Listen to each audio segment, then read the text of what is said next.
welcome to the ASMR review show. It's no longer kept you waiting, huh? It's kept you waiting, huh?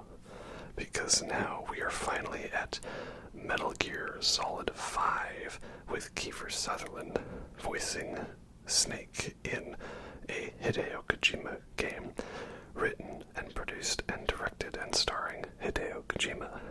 Yeah, time for the Metal Gear Solid 5 video.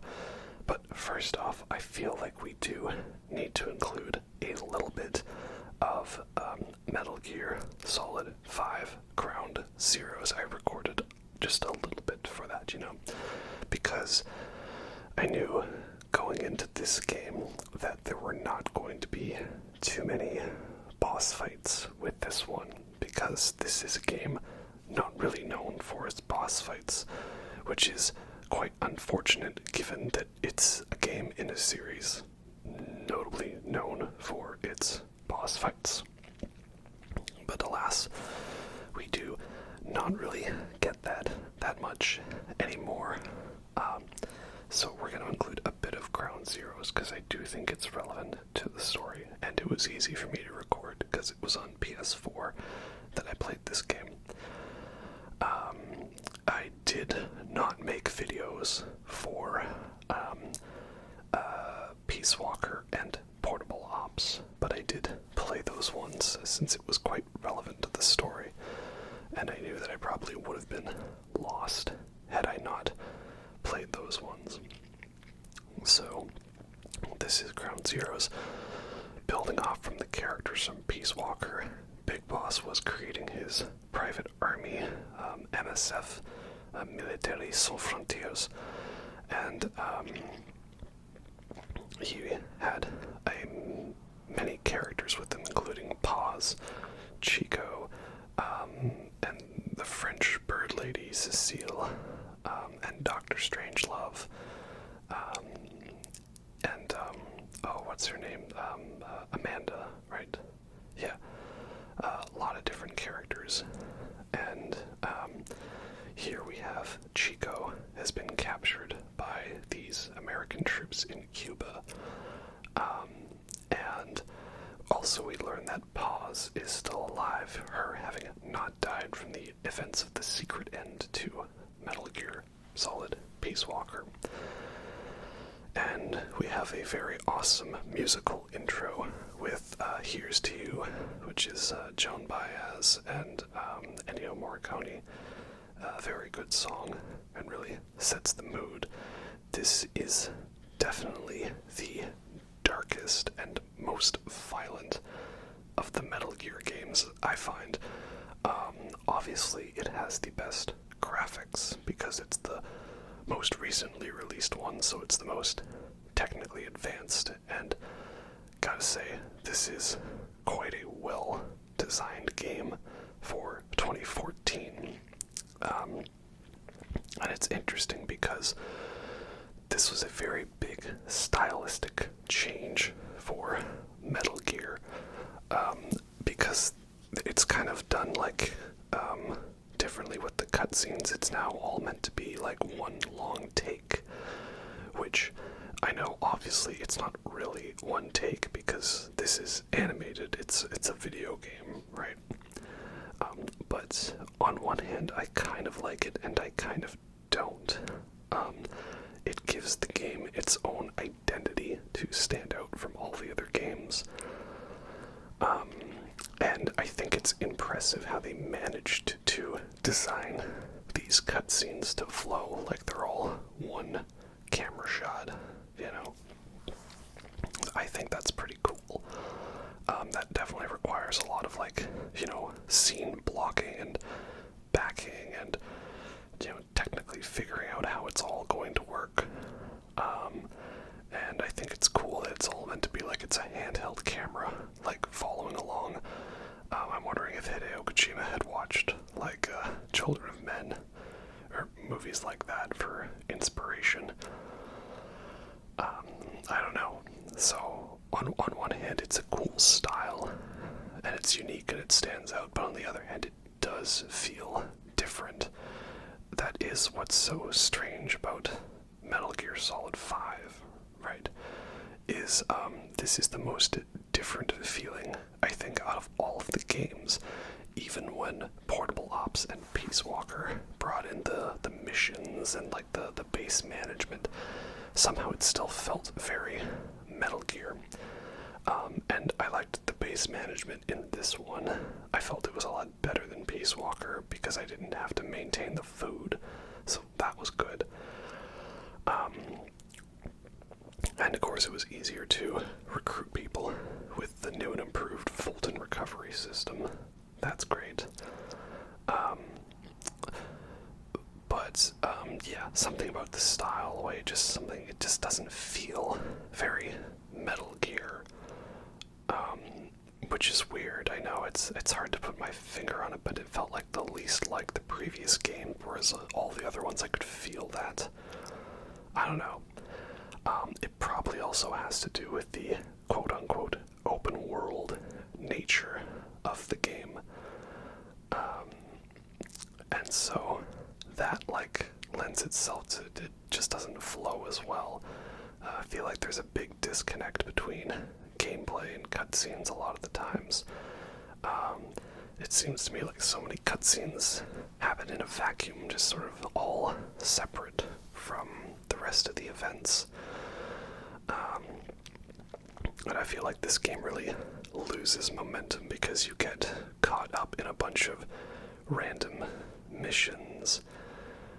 And here we go, the XOF patches, right? The inverse of Fox, XOF. And here we go, the actual Fox agent, big boss, a former hero, right?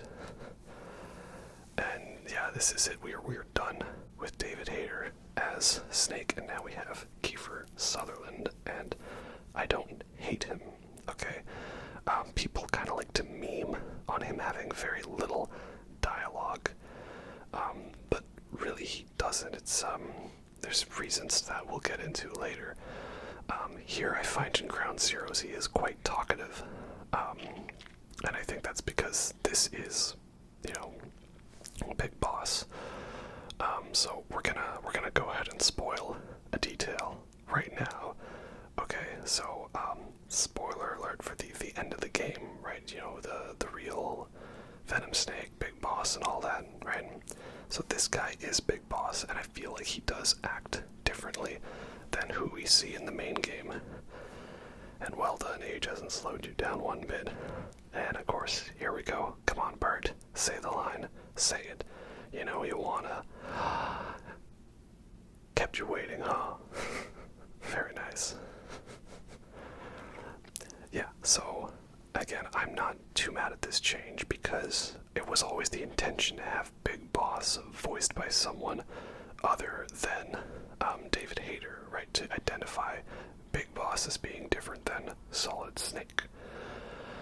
And I think originally it was supposed to be Kurt Russell back in the day. So, yeah, I'm okay with that, I understand. And here, of course, we love a good cutscene to gameplay transition. Those are always nice. And, of course, the handy-dandy iDroid. I think it's funny, this is before the iPod. So we have an iDroid, but then we have an actual iPod that's less technically advanced in Metal Gear Solid 4. It's kind of the prequelitis syndrome where the prequels have better tech than the actual ones, the actual game, right? So here, of course, got some footage here of rescuing Paz.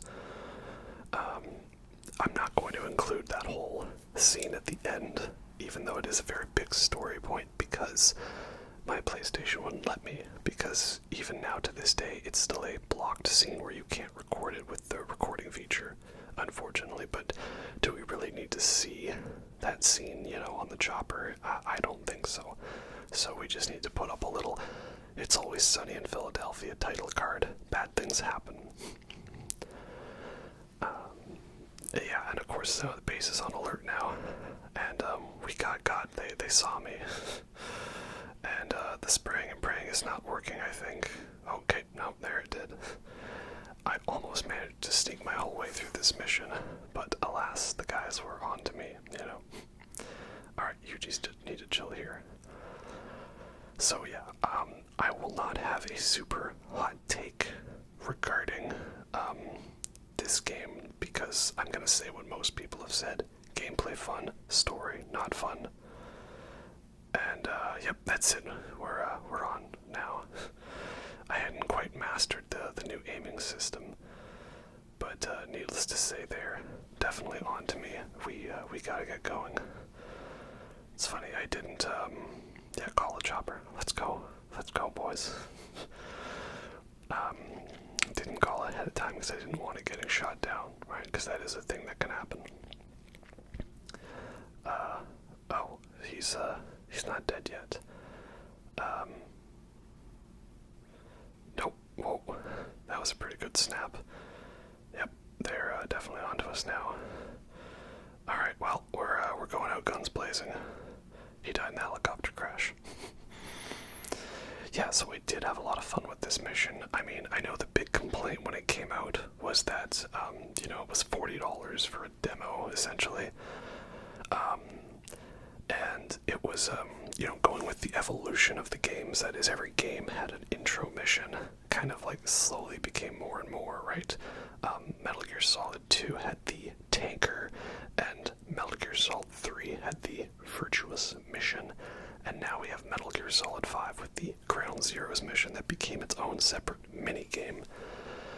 And you can't hear it now, but of course I had to put Ride of the Valkyries as my my soundtrack, you know. They knew what they were doing when they put that in. Yeah. Alright, let's go, boys, let's go. Yeah, that's it. We're getting out of here, man. Let's go, go, go, go. So, yeah, the best part about this game is how the game makes you feel like a badass. Alright, let's go.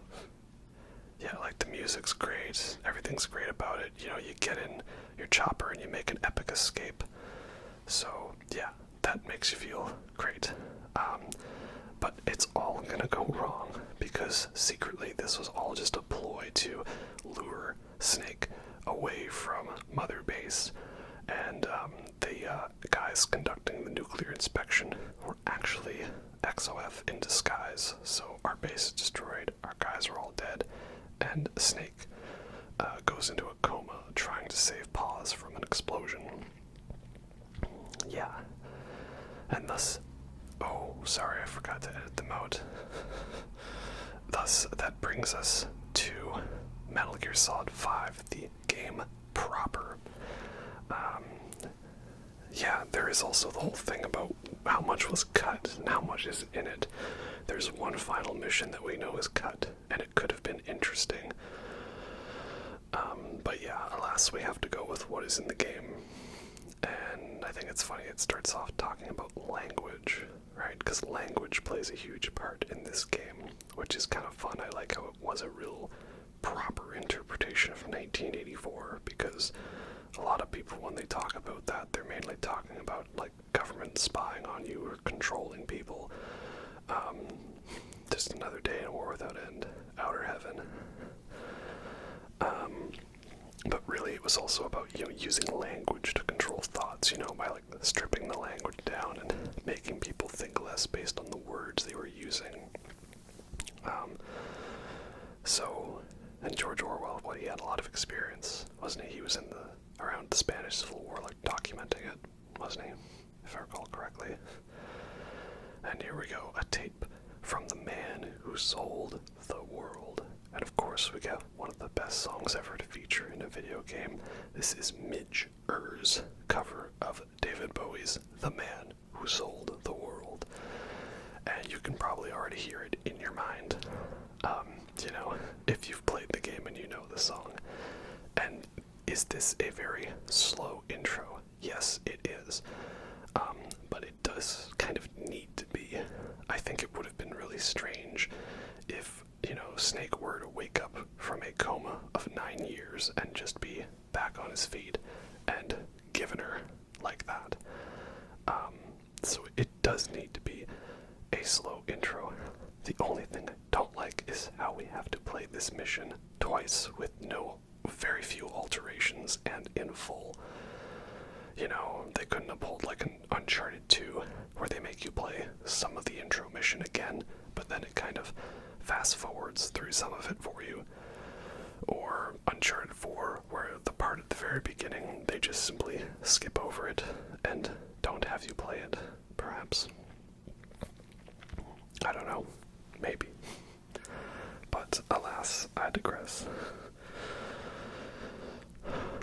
So yeah, also I don't mind it because you get to sit here listening to this song, and this song is great and it's awesome, and the whole game's soundtrack is awesome. They went very hardcore with the 80s soundtrack, and it is a 2010s game, so obviously it is a 80s nostalgia fest. That was something that really started taking over in the 2010s. And I felt it just got more and more as the decade went on. And, now we have, modern day and age where it seems like all the best songs are just trying to sound like 80s pop music. Which is okay, because 80s pop music is great. But it is kind of funny that there have been attempts, I think, to get nostalgic for the 90s and the 2010s, but it just hasn't hit as hard as the 80s nostalgia. But this game does it well, and I made a lot of fun playlists based off of it. And you get to listen to music while you're riding in your chopper, running around in the open world, and I like that. That's fun. So, yeah. Ground Zeroes, it is fun. It's unfortunate that it had to be sold as a whole other extra demo. But now there's the definitive edition, and it just comes with the regular game, and I think it's free on PSN now, so I guess that's not so much of an issue anymore. And it was definitely a fun setup for what was to come. I thought it would have been interesting if Kiefer Sutherland didn't take over voicing until Venom Snake, but perhaps that would have given the twist away a little too much. But it is really hilarious how it's so obvious in plain sight, and yet nobody seemed to notice it, right? At least I didn't in my original reading of this intro. And of course, the message. What's the message? V has come to. Yes, that's right. As in V, Venom has awakened. V has come to. Metal Gear Solid V, Phantom Pain, not 5. V for Venom, right? V for Vendetta. Verily, this vicious swap verbiage veers most verbose, so let me simply add that's my very good honor to meet you, and that you may call me V. So, we're going to mainly focus on the boss fights and some of the cutscenes surrounding the boss fights. We're not going to do the entire intro to this game, because that would be 1 hour alone of crawling around. Okay, we're going to focus on the main part of this fight with the Man on Fire, who is literally Volgan, which is, of course, the horse section, which I think is pretty cool, Can I do anything here? No. No, can I do something, man? Okay, well, that'll do it. Yeah, so the intro is pretty fun, and it sets up a lot of cool things, there's such a big, epic intro here, and we're helped by a guy who sounds suspiciously similar. The obvious giveaway, of course, was like the bit where you design your character, and then you don't end up looking like your character, right? That should have set off some alarm bells in people. So, Volgan, Man on Fire. Again, this is what's weird, is that Metal Gear Solid 4 was such a nostalgia bait game, right? For obvious reasons, it was wrapping up everything, but yet it didn't feel like wrong, like everything there felt earned, per se. Like it was the big ending to everything, so it was like, oh, it all comes down to this, everybody we know all fighting together at the end. Kind of like the ending to Code Geass, which I really loved. Oh, he's pissed. But, here, the nostalgia bait references that is having Volgan and Psycho Mantis feel like cheap nostalgia shots. And I guess that's because these characters don't really get to act like characters, you know? Like, we know what Vulcan's like in Metal Gear Solid 3. He's a despicable guy. He's definitely perverted, creepy. He beats up Snake so much, it makes you feel really good when you can finally stick it to him. He definitely is one of the bosses of Metal Gear that has the biggest refusal to die. So that is really good. And here he's just a dude that walks around as an on fire. And really all it gets down to is that Psycho Mantis reanimated his spirit because of Vulcan's need for revenge was so great. But in the end he finally realized that the guy he was chasing, me, the whole time, is not really Snake, it's some imposter. And so then he just dies, I guess, you know. And then Psycho Mantis, he's just sort of in it because he kind of just like is awakened by people's need for vengeance, I guess. So at first he's helping Skullface, who wants revenge against us because he hates us. And then he's also helping the Man on Fire because the Man on Fire hates us. And then eventually he switches to helping Eli because Eli hates us. And then he helps out Eli and runs away with him. And that's it, really. So he's just there to kind of like reanimate dead bodies and move machinery around. And he doesn't have any lines. The main thing we remember about Psycho Mantis is his voice acting and his personality, his backstory. And all of the fun fourth wall breaks, right? Reading the memory card in 1, and you know, needing to switch the controller ports, or trying to do the same trick in 4 but having it not working, and then this, I'm so confused. So Vulcan summons a flaming whale, and that's a flying whale. Gojira whales. Yep. Really, this is all actually just his audition tape for Death Stranding, right? Whales. And now he's on a flaming Pegasus unicorn thing. That is metal. That puts the metal in Metal Gear. Metal Gear. But, yeah, but that's what's so disappointing, I guess, is here he, like, has, like, a unicorn and ocelots here, and there was a whale. And then the actual boss fight is, I don't know, he shoots fireballs at you and you knock him into a little puddle of water. And that's it. It's kind of a letdown. You don't even need to do that. I think you can just run away. So, you know, we went from flaming unicorn and whale in a cutscene to that. I don't know, not as impressive. And, yeah, here we have Mr. Troy Baker, of course, now as Ocelot, right? Revolver Ocelot. And, yeah, he's cool. I like Ocelot in this one. It's kind of fun that we finally got, Bro Ocelot. Because, you know, all the time we knew him mainly as, like, a main antagonist or an evil guy. But it turns out he was actually on our side the whole time. We just never really knew it, right? He was always trying to execute the will of Big Boss. And so, you know, we got little hints of him helping us out secretly in Metal Gear Solid 3 or Portable Ops.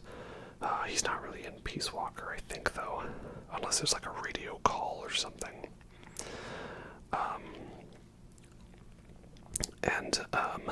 Then here we have full bro mode where he's just helpful, he's useful, he's a nice guy, hangs out with us, he's fun in cutscenes. We get to see him fanboy a little when he gets to give the whole, you know, engravings give you no tactical advantage whatsoever. That was some pretty fancy shooting, though. You're pretty good. So it's fun that we get that moment with him. So I like that. Now that I'm thinking about it, though, I think the weird thing that always felt was skipped over was the creation of the Les Enfants Terribles project, because that was in, like, 72, I think. And so that was, like, before Peace Walker, but after Portable Ops. And I feel like it's not really talked about much. There's like one hidden audio log if you get the secret ending by doing all the missions in Peace Walker that explains that, you know, the twins have been born and Snake's pissed about that. But other than that, it seems like it's not really acknowledged much until we get to here, where it's something that comes up in Act 2, right? That's the other weird thing about this game. We've talked about Evangelion, I think, a little bit here and there. This game really gives me Evangelion vibes in terms of the part 1. The first half is like very properly paced and set up, and the second half we kind of start speedrunning through the plot. There's a lot that happened due to budget constraints, time cuts, and none of it all really adds up unless you like read up on extra things. That's kind of the vibe I got from the part 2. So next up now, we have made it to the open world. We have our main mission, which was to rescue Kaz, because he was captured. And we were going to just have our chopper pick us up. P-Quad, right? And it can't land. Why? Because of a weird smoke and a weird fog. And what does that have to do with anything? Well, we're going to show you.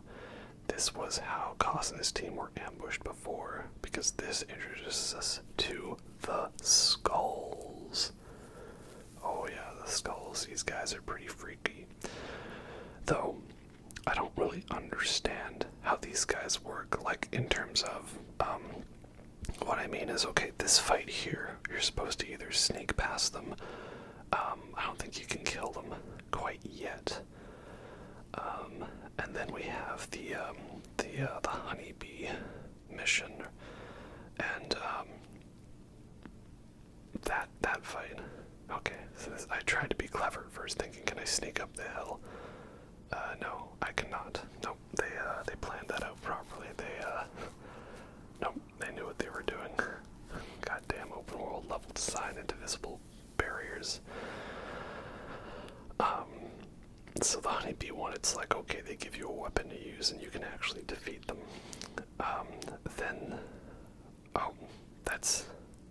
No, okay, I'm not allowed to do that apparently. Alright, fine then.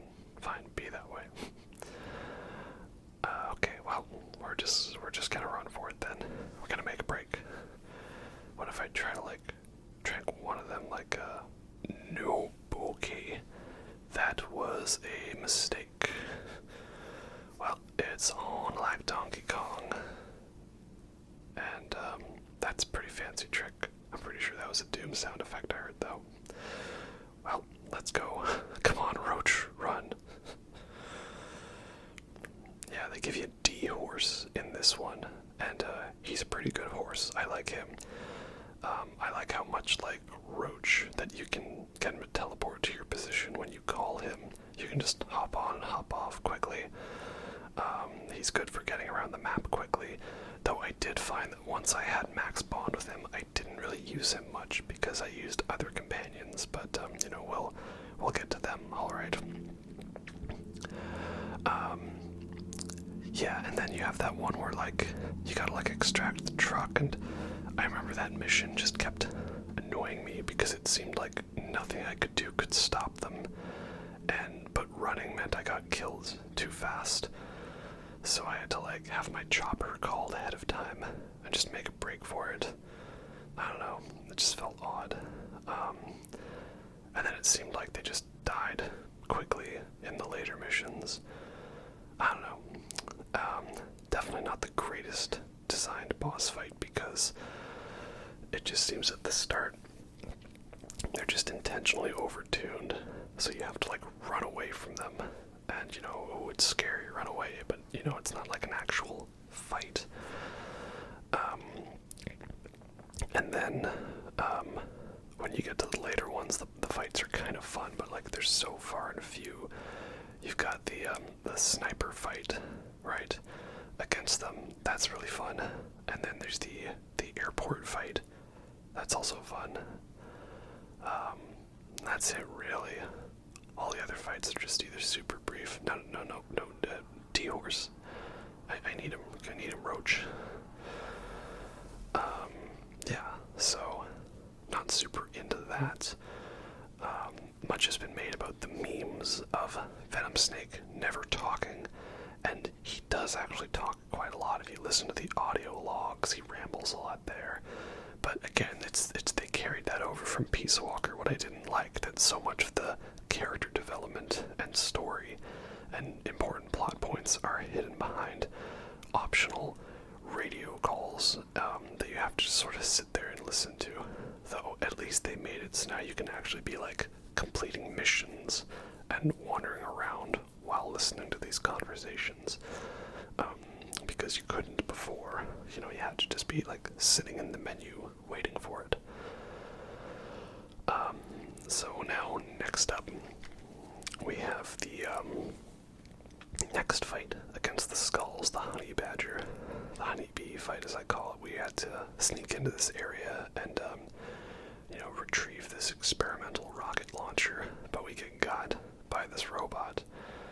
And I guess this is Sahelanthropus that's holding us right now. I do find this odd though, like Skullface just has us here, but he's like, I'm not gonna defeat you just yet, I want you to be around. He needs us to be around so that he can give us the monologue. I'm telling you right now, the truck monologue is not in this video, okay? I don't have time for that, and it's not interesting.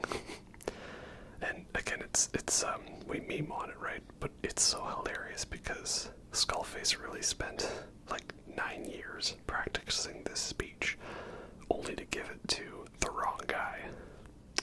Yeah, and that I think also is the biggest sin of Venom. There is that it's these big moments where he just sort of,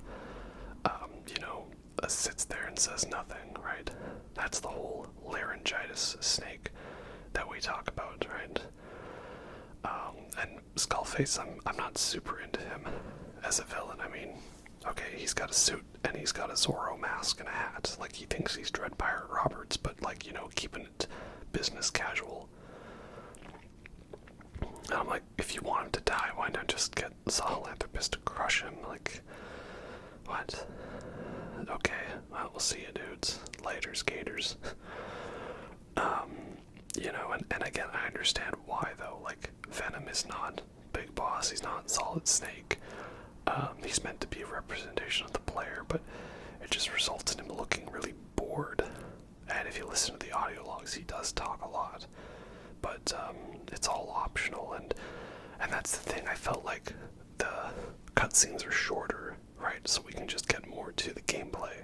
Okay, the gameplay is fun. That's nice, but what did we lose? Well, a lot of those long cutscenes throughout Metal Gear were always like establishing things, telling us about the world, the way things worked, important backstory. It was all of the fun little tidbits or extra stuff. If you called people, like when you weren't wearing a shirt, or when you were holding a certain gun in your hand, or when you were inside a locker, moments that were for fun but weren't essential. Like if you skipped those, it's not like you missed out. So here we go. I'm like, alright, let's try this thing out. How well does it work? Okay, it actually works pretty well then. Well then, yeah, we're gonna just do that. I know that there's ways where you can kill them with other weapons and not use it, but I'm like, you just gave me like a sweet ass rocket launcher. I'm gonna use it. Take that. There we go. What's funny is I don't think I even killed all the skulls here, but I think it gave me the mission task for doing so. Do I need to waste a rocket on one guy? I guess so. Well, that was easy. Unfortunately, you can't extract them just yet, though. We don't have the technology to do that.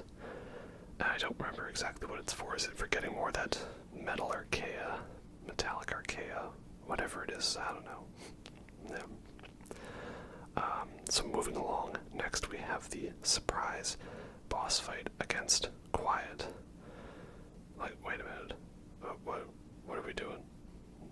this is where I realized, oh, this is the quiet sniper fight. It was actually interesting because I didn't really know too much about Quiet and the way she worked. I heard there was something about her leaving you, and I knew there was a boss fight against her. So I actually thought, like, this boss fight was, like, later in the game, that, like, she left you, turned against you, and was pissed at you because maybe you were, like, becoming a bad guy. And so this was you finally having to, like, you know, put her down because it was kill or be killed. That doesn't really happen. I thought that would have been interesting.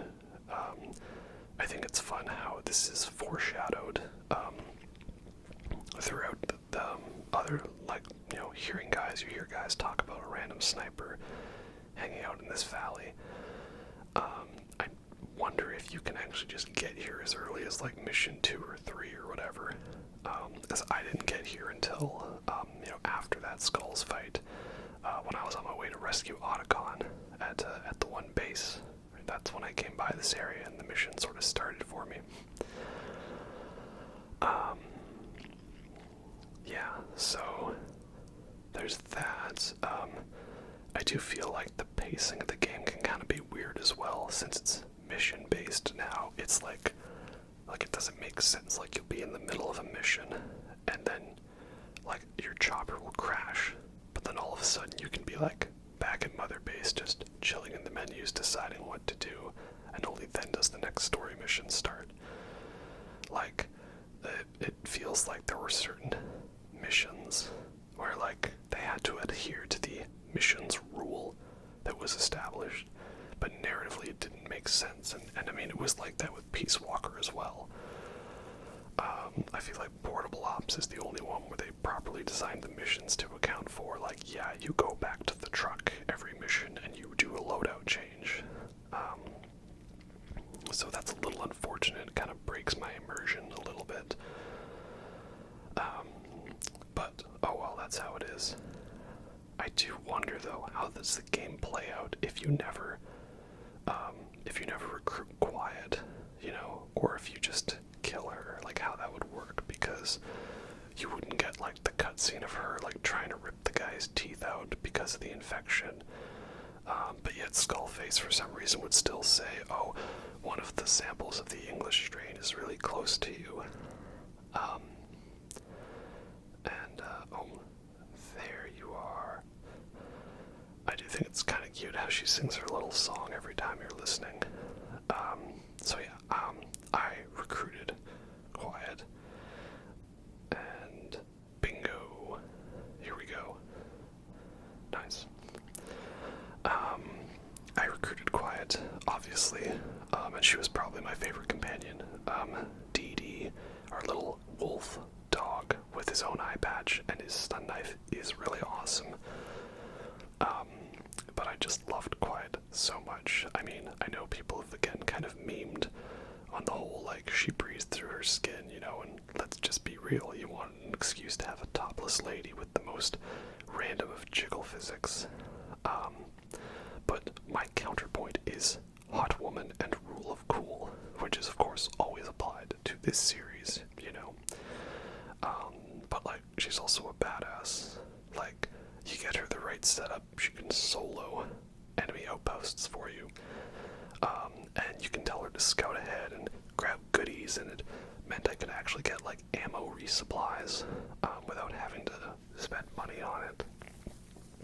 So, I like that a lot.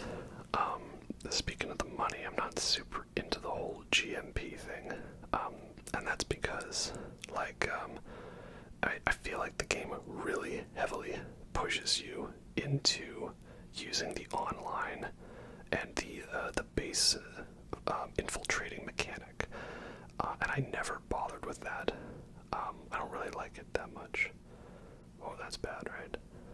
Where are you at? Hello? No? A little lower, you. Lower. Lower. God damn it, past me. There we go. I kind of wonder, though, like, can she not see me, or does she not have a good shot?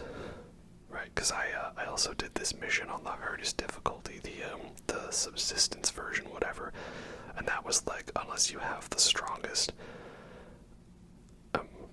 Where's she going? No. Oh no, she's over there now. Okay.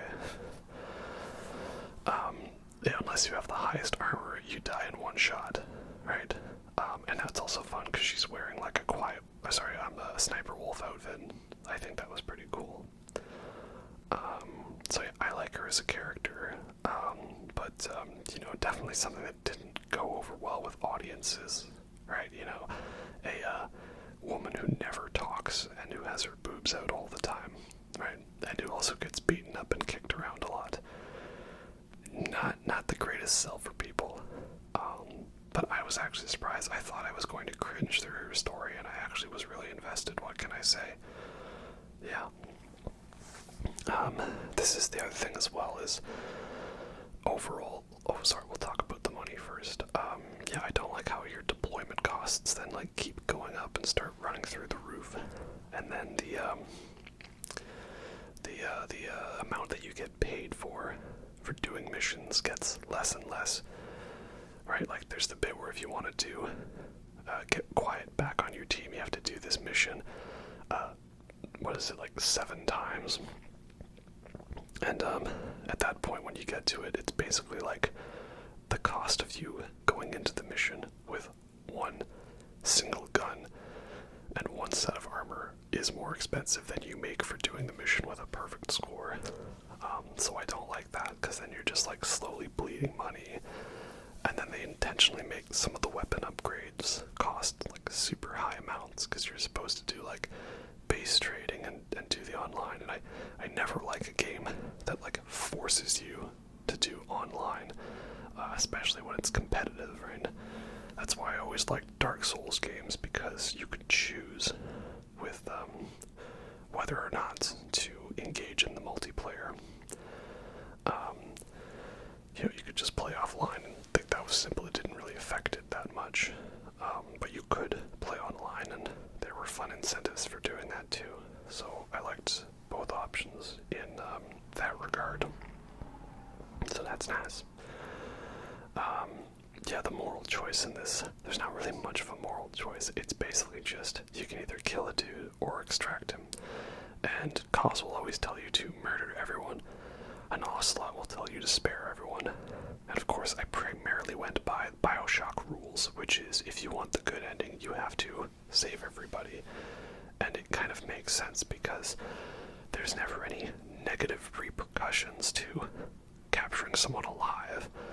The only thing is it might be a little more difficult, because you have to trank them and extract them, or carry them somewhere, rather than just shooting them with an anti-tank rifle across the map.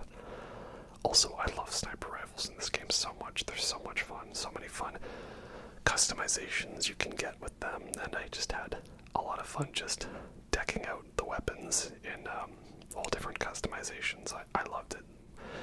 Only problem is it takes you quite a while to get there. I felt it wasn't until we got to far later in the game that happened. Yeah.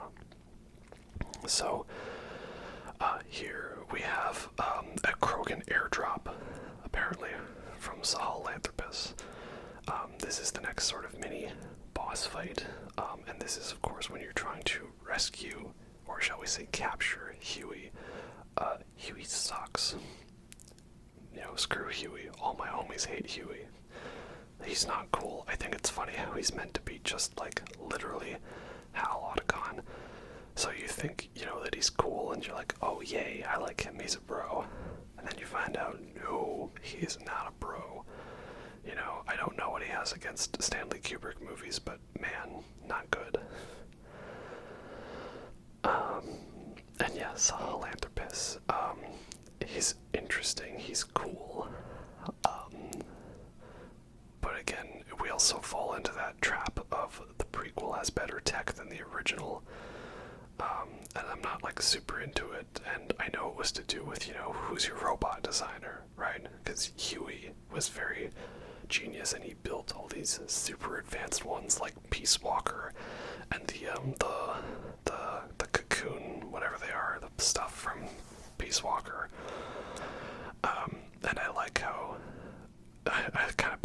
was like, okay, no, can you put Huey on the thing? Put Huey on the thing. No, I can't extract him. I need to put him on the thing. Okay, no, do you mind not shooting him with a 50 cal, please? I need to put Huey on the, no, put him on the walker. The walker. Okay, no, I'm on the walker. That's great. I need you. Okay, there we go. Alright, let's get, oh, are you kidding me? Do you know how long it took me to get on this thing? Okay, pick him up. Okay, good. Alright, now we're rolling. There we go. I think it's funny how, Sahelanthropus there is just more of an inconvenience and a nuisance. Because I don't have poise, I have Dark Souls 3 poise. I know you can also unlock your own Metal Gear Walker.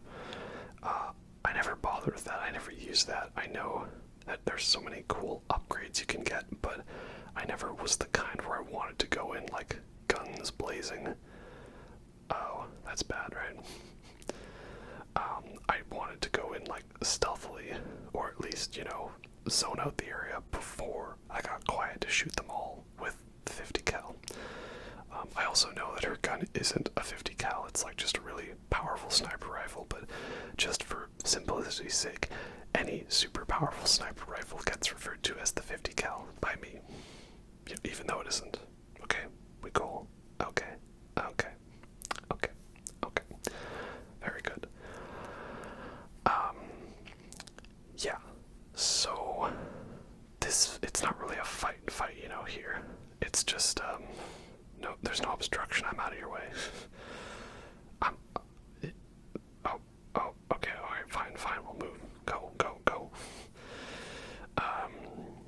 Yeah, so, I don't know, I just never really saw any downsides to keeping everybody alive. Again, Bioshock rules. I think the only time I did it was just because I didn't want to bother. This is also fun, we get on the Gatling gun, right? It's an interesting design. I like the noises that he makes. It's kind of animalistic, and kind of shows that he needed a Psycho Mantis to be helping him pilot it, right? So that's pretty cool. Alright, yeah, get some. Boom, got them scumbags, and oh, Jesus. I think that is pretty cool, good old slow motion turret bit. And it shows that while this thing may be a badass, it ain't no match for my good old friend the Gatling gun. Which I guess makes sense, like, this thing doesn't look like it's super armored, it's more about the mobility and use rather than the defense, right? So I think that was kind of like a fun little teaser of a fight, so I enjoyed it. I also think like the open world design works pretty well, like it flows like an open world, but there are these bits where they've been like strategically cut off and isolated to get back under there. I don't want to look at you. They've been strategically cut off or isolated to allow for these like story moments. But that's the other thing, my critique is a lot of times the mission has really nothing to do with anything. It's, Snake, there's some dude and he wants our help, okay? And you just go and you do that. And then you do like 4 missions of that, and finally, Snake, we got word from the guys that a truck's coming through here, right? There's this truck that apparently might have radioactive nuclear parts on it. I guess you better take a look at that, right? And, this is before, of course, I had the silent sniper for quiet, so I just wanted her to kind of create a little distraction for me, because this mission was like, really giving me a headache, because it seemed like the first time I actually somehow managed to extract the truck and escape without getting detected. Well, then I thought, well, let's try fighting these skulls. How bad could they be? They're pretty bad, actually. Pretty bad indeed. So then I attempted to, do this and extract the truck regularly. And then that just didn't work, and I was getting kind of pissed off, actually, because I would either like get to the chopper and and then I would get got. Or, like, these guys could, like, somehow, like, run, like, faster than the truck could drive, or I'd grab a tank and they could outrun the tank. And it also seems like these guys were just programmed to, like, camp this truck.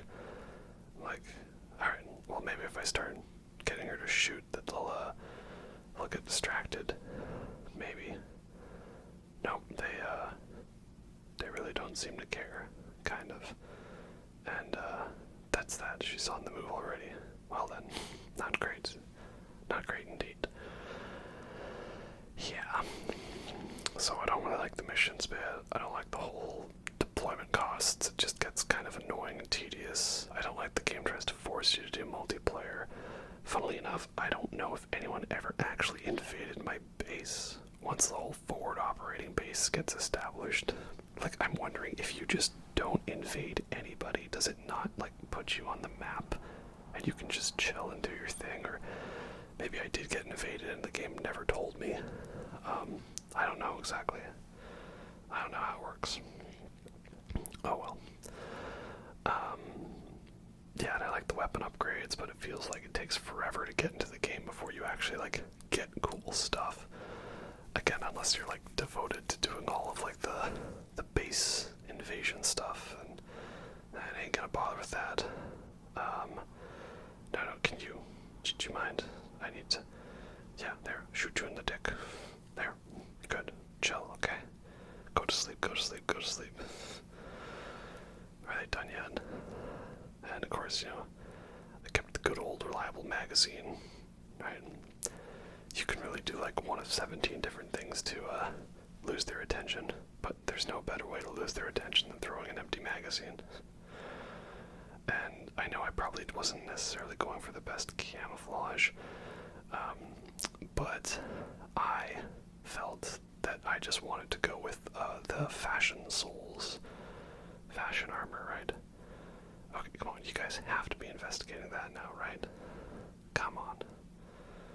Nope, they're just wandering around, you know, just doing their thing.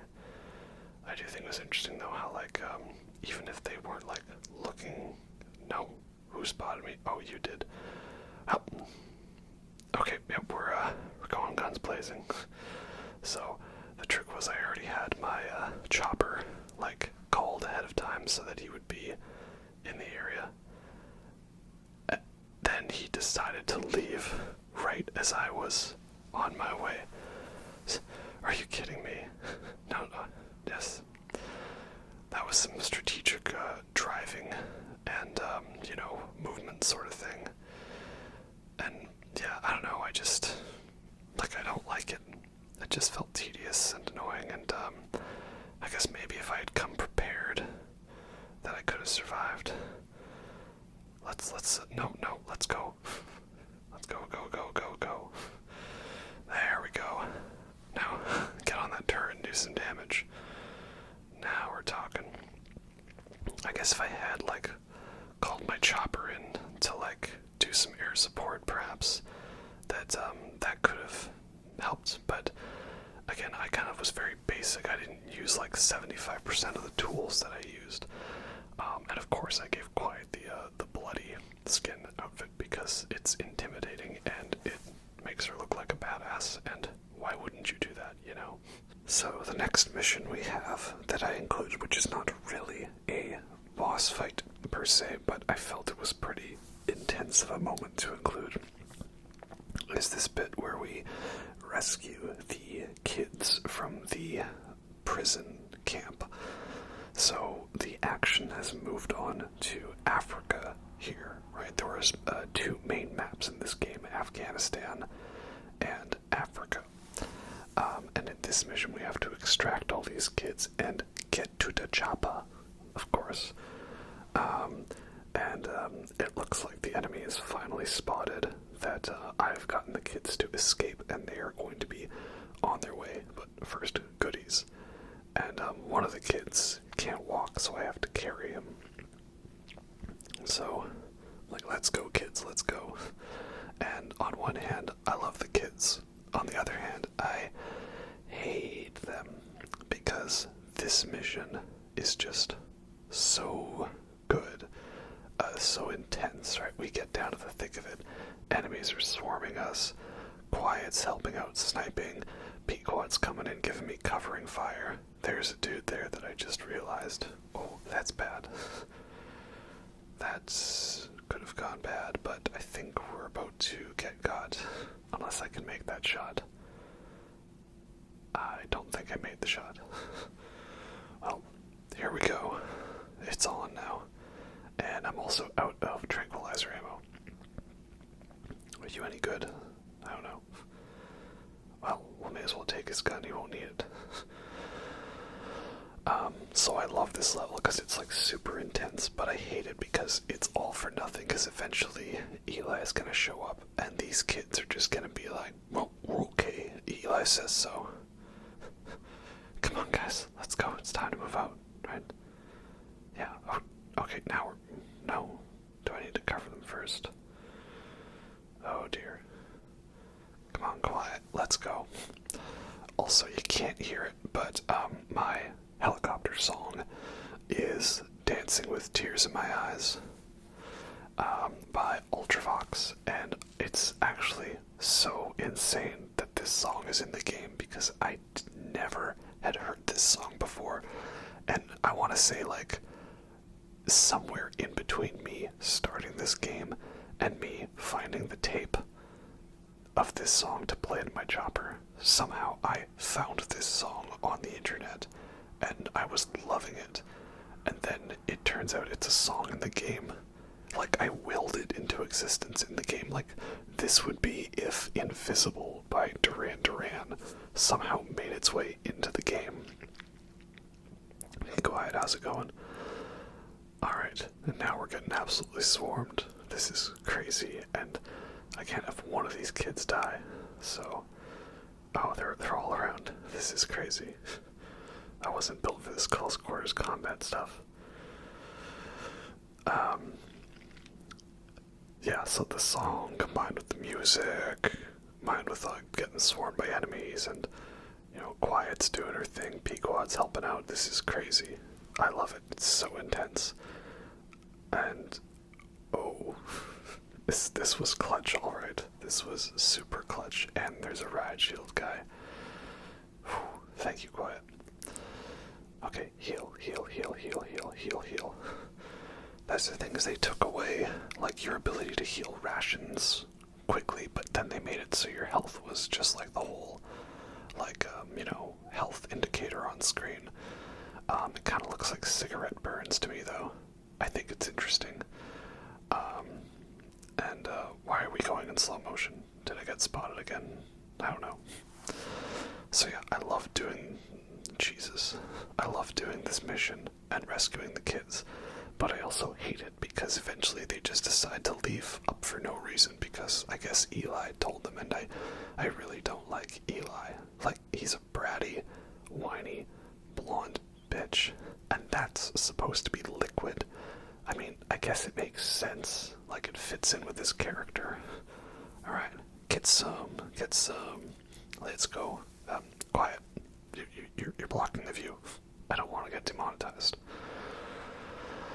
So, yeah, great fun mission, really awesome. Sucks that all my enthusiasm for it was ruined by the later mission in the game.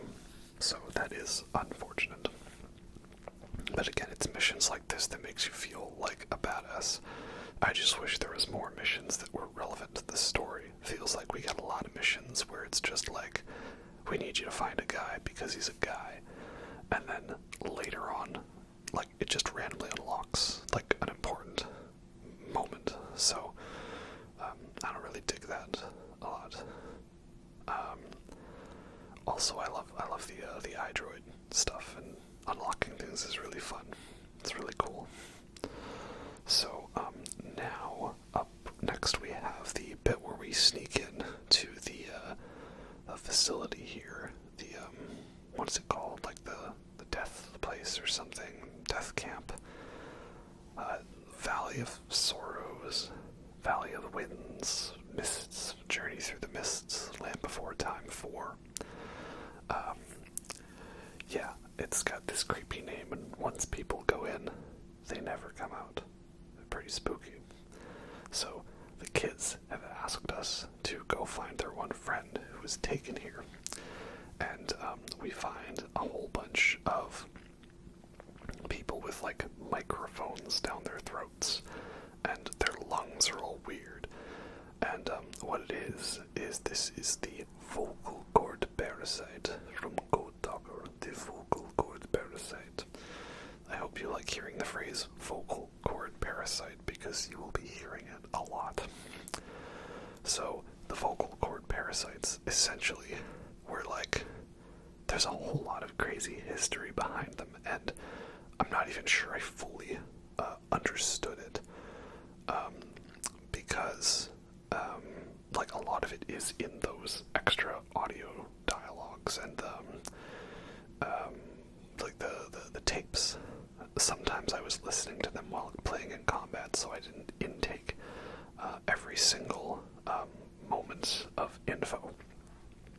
But from what I understand is that they are like a weird ancient parasite that actually like gave rise to the dinosaurs, and they gave humans the ability to talk,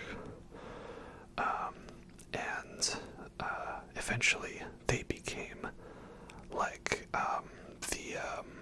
what is it, like essentially they give you power or something, and like that's what the end was. He had the vocal cord parasites, and then Code Talker found the corpse of the end, and that began his study on figuring out how they work, and that's what the skulls use. It's like vocal cord parasites can like give you like power and stuff, make you like real powerful, real strong.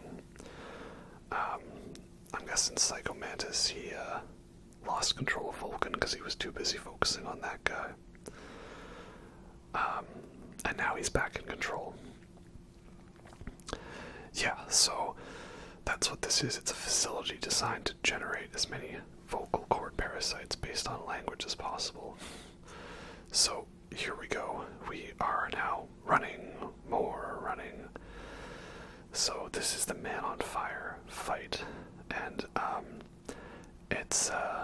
it's kind of annoying because basically you just need to like get him to this water tank so you can like douse him in water, which I think is clever. I just wish there was a little more to it than that, you know, like classic Metal Gear boss fights where like there was a trick to like figuring out the boss's weakness, and it took a little trial and error, and then you had to like radio people for advice. But as it is now, you just simply make him walk near a thing and explode it, and he falls into the water. And that's it. That's the end of the fight. It's not like it unlocks like multiple stages. So my plan was, I'd seen this online, was to bait him over near that fuel tank, and then detonate my C4 on it. But he seemed to be mighty persistent in not walking near the C4. And this took me multiple attempts to do because he kept on like using a fireball and destroying the C4, or you know, not getting exploded in the direction I wanted. But there we go. Nailed it. And yeah, we put out his fire. But he's not gone for now. You know, there will be more to come. So yeah, that's kind of the closest we have to a boss fight there. Kind of disappointing.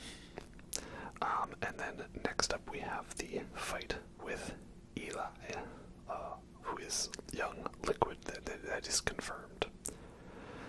The White Mamba. Oh god, I really hate this kid. Like, I don't know, like, the Lord of the Flies is the thing that it's kind of referencing here, but this just makes me think of a combination of Mad Max Beyond Thunderdome and the Hook, right? So, two movies I don't like. And now we've got a character who's like an angsty, edgy version of him. He's not as fun or charming as Rufio, but he's also not as, like, cool and random of a badass as Feral Kid from Road Warrior. He's a dude. And what sucks is, like, I kept on dying in the fight because I was trying to trank him, and he takes, like, so many tranks. You gotta, like, dodge his timing properly. And the other funny thing was I kept on accidentally shooting him off the ledge. Because when he gets hit by a stun gun, he has this, like, very over-the-top, like, falling back animation. And so I did that and knocked him, and he fell 3 stories off of a boat and died. But I think it's funny because that should have been an achievement. That should have been the real problem solved, series over. You know, find a way to take out Eli, and that's it. No more Metal Gear Solid. Like that. Super easy. Barely an inconvenience.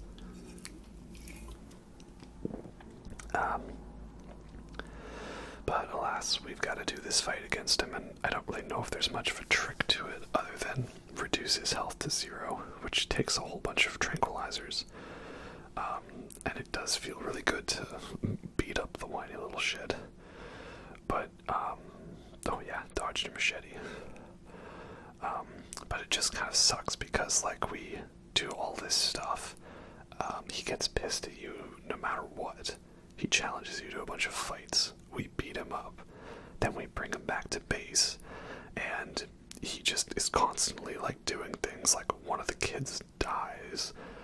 One of the soldiers, our soldiers, either gets killed or injured as a result of him. And then he just randomly steals Sahelanthropus and runs off with it, and we never see the conclusion of that story arc. And I know it is shown in what is it, like the Lost level, which, yeah, that was available all on YouTube to see, but, like, I don't fully count that because, you know, it's not, like, officially part of the game. It was supposed to be, but it isn't. I don't know. There we go. Finally. Alright, you're coming with me. So, yeah, I'm not a big fan of that. And, then it was kind of weird, like, they inject themselves with the vocal cord parasite, and then you accidentally shoot Eli, but it doesn't matter because he lives anyways. And then, yeah, just not into it. And then Psycho Mantis removes the vocal cord parasites magically. Okay. And yes, here we have the sniper skulls, and oh no, they're hot. Jesus Christ, that was like one of the least subtle moments. This is what happens when the spicy cosplayers get a hold of the Borg. Oh no, they're thick too, and they're packing. Jesus, how am I supposed to fight these ladies? So, yeah, this was the fight that made me really glad that I brought Quiet along, and I gave her the 50 cal, whatever it is. I know it's not really a 50 cal, but, you know, it's, I call it a 50 cal, okay? This was, a bit of a mission. I had seen a friend of mine do, so I knew it was coming. I was like, okay, at some point, there is a mission where you have a sniper fight with the skulls. And I'm also glad I brought my own 50 cal. So yeah, where could they be? I don't know. This, I think, is one of my favorite boss encounters in the game. Hey, Quiet, how's it going? I think it's cute that she's just, like, constantly moaning her little song to herself, you know, just a down, down, down, her little theme. It's nice. I like it. So, yeah, I like this fight a lot. It's, again, it's like the Quiet sniper fight, which was already pretty fun, but just more of that. And now there's 4 of them, so that's pretty cool. And definitely was pretty intense because, you know, I know how much I'd gotten wrecked by those super armor skulls before. How's it going? Alright. Cover me if you see him, right? That's one of them. Oh, there's another one there.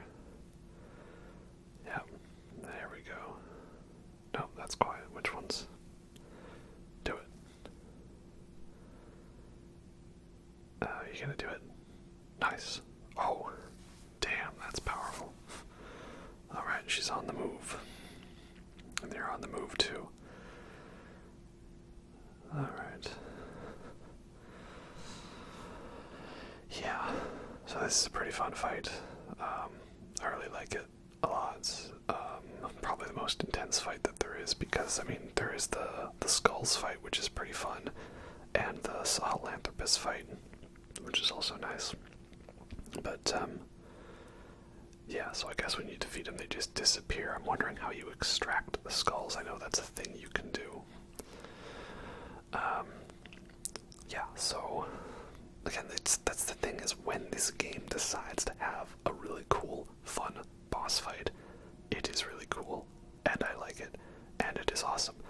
But, unfortunately, these moments are quite far and few.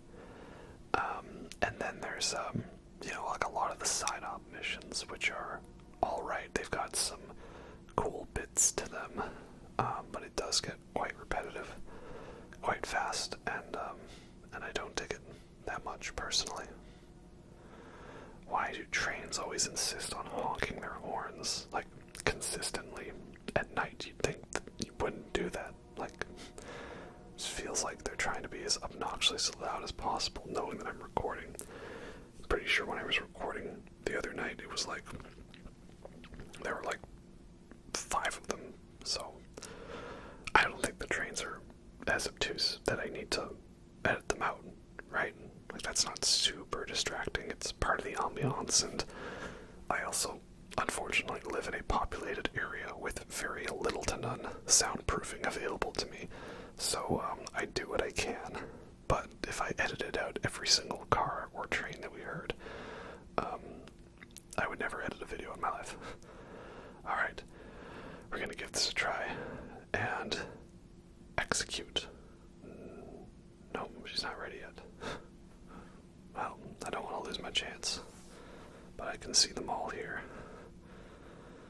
Alright, are you ready? Nope, she's not ready. How about now? No? You're not in a position to shoot, are you? Alright, well, we may just have to do this the old-fashioned way then. Part of me kind of wants to try the extreme version of these missions, but also kind of not, because I tried a few of them and they are pretty extreme. I almost kind of wish, rather than having a whole bunch of missions in Act 2 that had the parameters set to them, that like they let you choose which mission you wanted to do on like either subsistence or total stealth or extreme difficulty modes. I think that would have been fun, but alas. Oh well. And I'm not gonna lie, I did have fun roaming around these open world environments. Alright, ready? Are you ready? Here we go. And execute. And, well, I think I got. Can we? Nope, we could not get that shot off in time. Alright, well, it's on now. Oh, I think that one just came to ambush me and Quiet took her down, so that's awesome. Thank you, Quiet. Again, I'm really surprised how much I liked her. Like, just, I guess because she's useful. It was like the same thing I had with,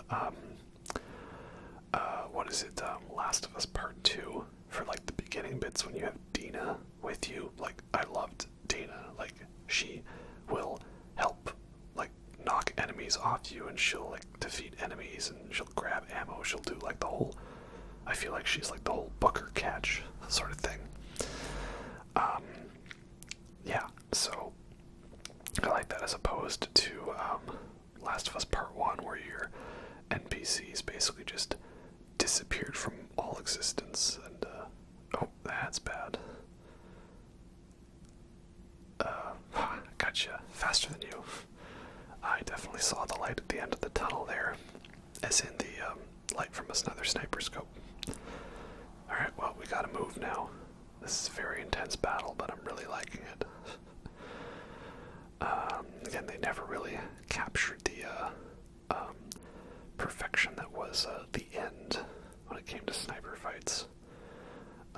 would say that this overall is a fine addition to the collection of Metal Gear Solid boss fights that feature a battle against a sniper. Obviously. Uh-oh. Nope, Quiet took one for the team, so she's out. Sorry, Quiet. But thank you for all you did. I appreciate it. You can go take a nice shower, do your whole shower thing. Remember the shower scenes in this game, right? Wait, that's it. Wow. We did it. Oh yeah. If only I'd gotten that one shot off, I wouldn't have had Quiet, go near death mode, but that's fine. So, yeah. Pretty good, huh? Now, where are we from now? Yes, now we have the mission where we defeat the skulls on the ground from the Metallic Archaea, because we have acquired Code Talker. And my pilot died in the crash. No, Pequod was the best. He always had good tunes to play. Yeah, so in this mission, the skulls make one last attempt to stop us from escaping with Code Talker so that he can cure the vocal cord parasite infection. We've determined that the Kikongo strain of the vocal cord parasites has infected our base, so we need Code Talker to develop an antidote.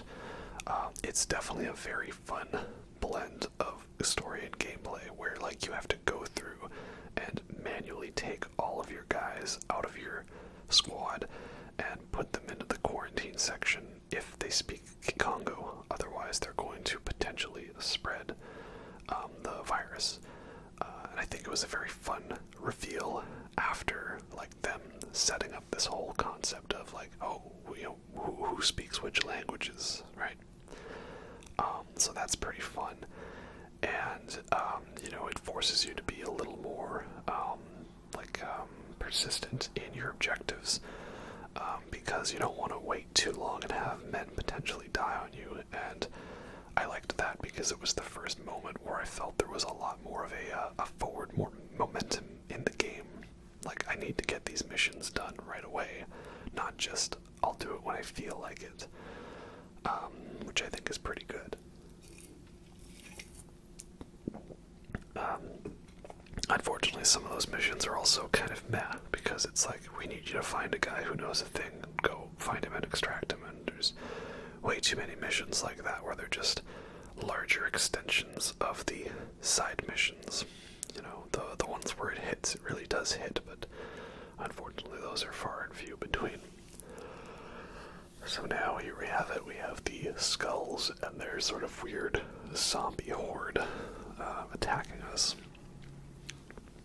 And of course they've got their armor. These are the armored shell variants, whatever you call them. So again, that's why we bring Quiet and the 50 cal. That's why I bring the 50 cal. It's the best way to do things. But what's also fun is they'll attack you with a melee attack, and then you can parry it. So I thought I would bring the good old honeybee, right? Or the killer bee, I see it's called. Whatever. It's the honeybee, it's the honey badger. Because it just makes sense. So it's very fun to be able to parry their attacks, hit them like that, and get them down. Yep, reflexes, faster than you, bitch. And I had a lot of fun with the gun customization at this point. I went out of my way to try to find out, okay, how do I get attachments? How do I get scopes? I didn't realize for the longest time that the way you do it is you unlock a shotgun master key, and that unlocks it as an attachment. And once I got into the whole weapon customization, I really got into it. I was actually very impressed with how well it worked. And it was so much fun because I would try to go for non-lethal as much as possible because I wanted to recruit dudes. And that was fun to be able to do that.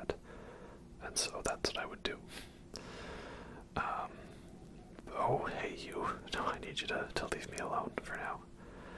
Here, take this. You're fired.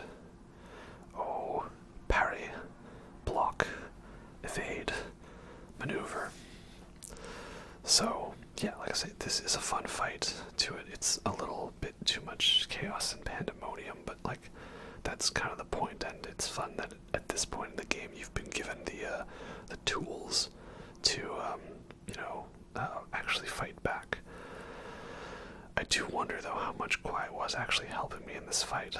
I don't know, but I just know she's great, and one of my favorite tricks that I learned to do was, of course, the whole, grenade toss thing, shoot this.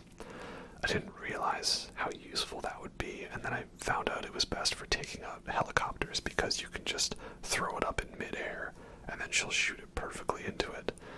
And so I would just do that, toss all the grenades in the air, and get her to shoot them, and it was so much fun. So, yeah, I like that a lot.